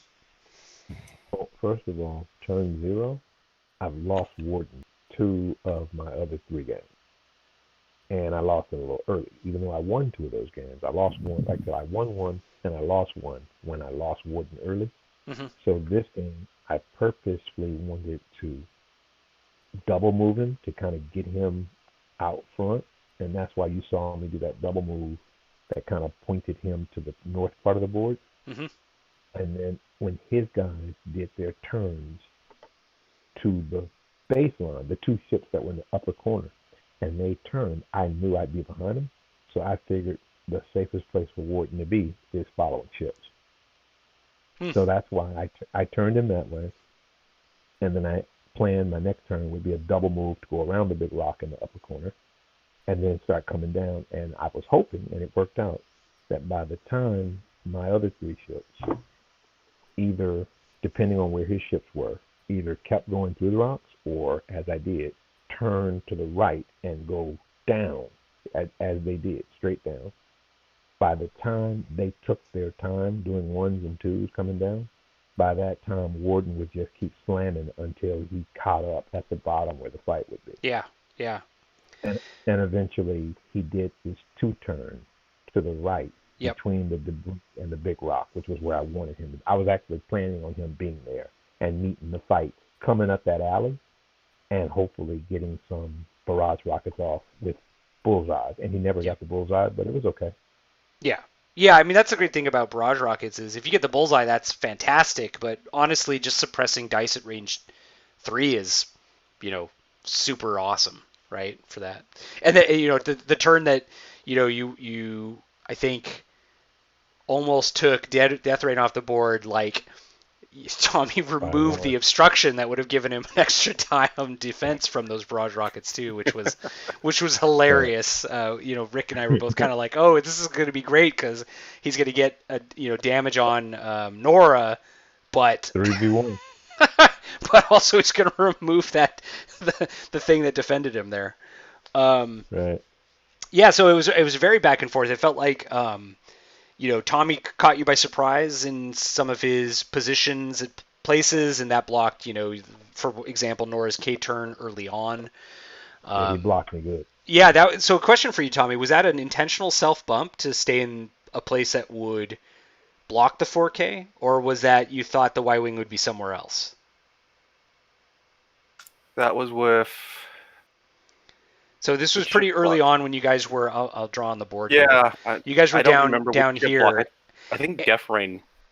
Was it Death Rain? Yeah. So Death Rain did a 1 forward and bumped, and we were thinking that he would do a 2 forward, after dropping the seismic. This is where you ended up getting damage. Yeah. But what you also did by doing the 1 forward self bump is, or not self bump, but bump on the Y-wing is you blocked Nora's 4K. Yeah, it was essentially.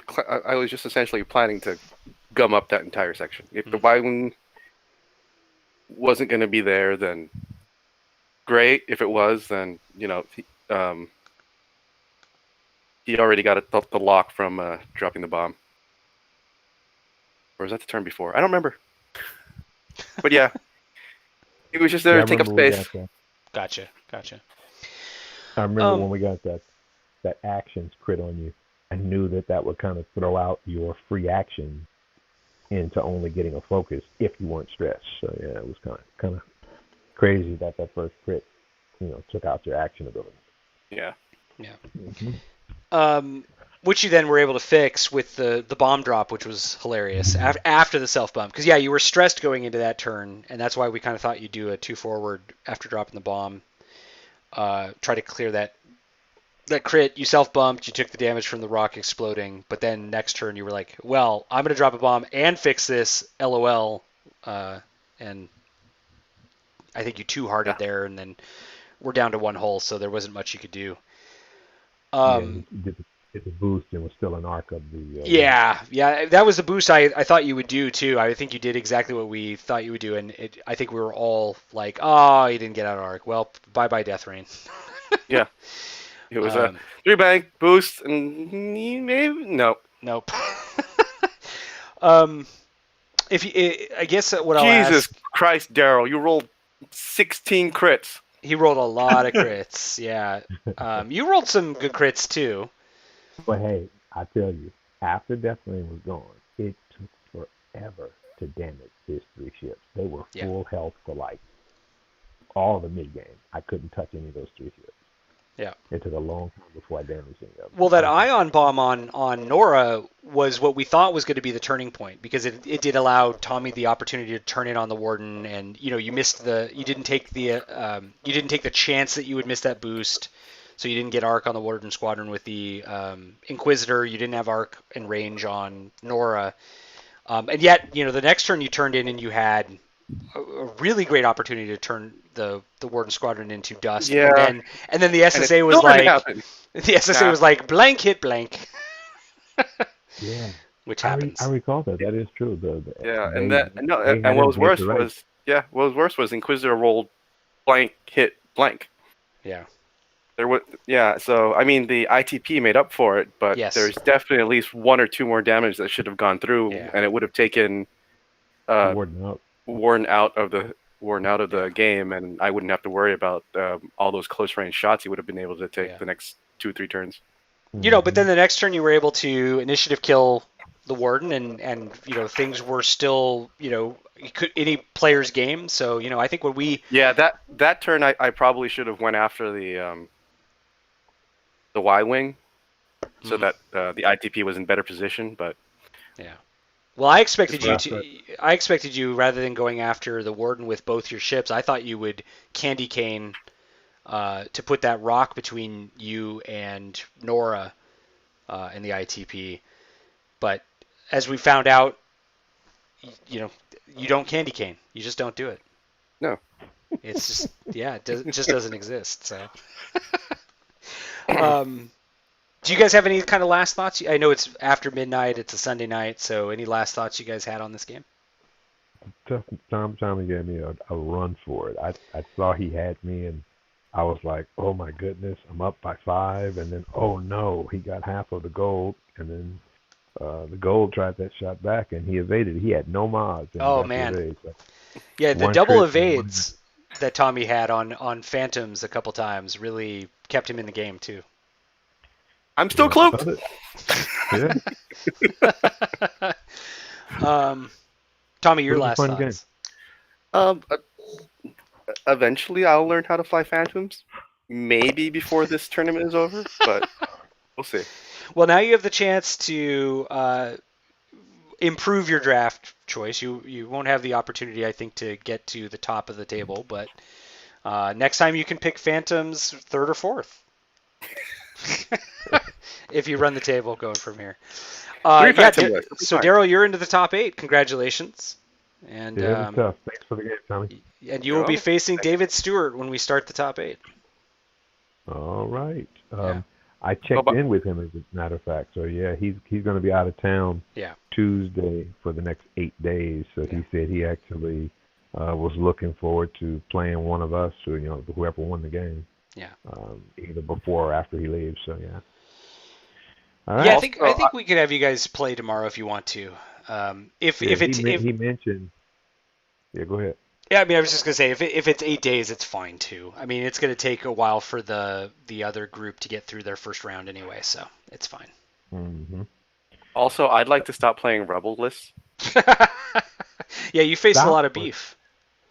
Every single one. Yeah, well, where's the beef? On the other side of the table from Tommy. Exactly. All right. So thank you both, Darryl and Tommy, for giving us an incredibly entertaining game to stream. Rick, thank you for joining me in the booth. It's of course late as shit, so I'm going to just go ahead and cut this off for now. Thanks for those of you who listened in live. If you were watching this as a recording, why are you doing this to yourself? But also thank you. We'll be back maybe tomorrow, who knows, with another Jank Tank stream. And good luck in the next round to both of you in the different tournaments you're entering. I miss you all already. Good night. All right, bye, guys. Sweet dreams.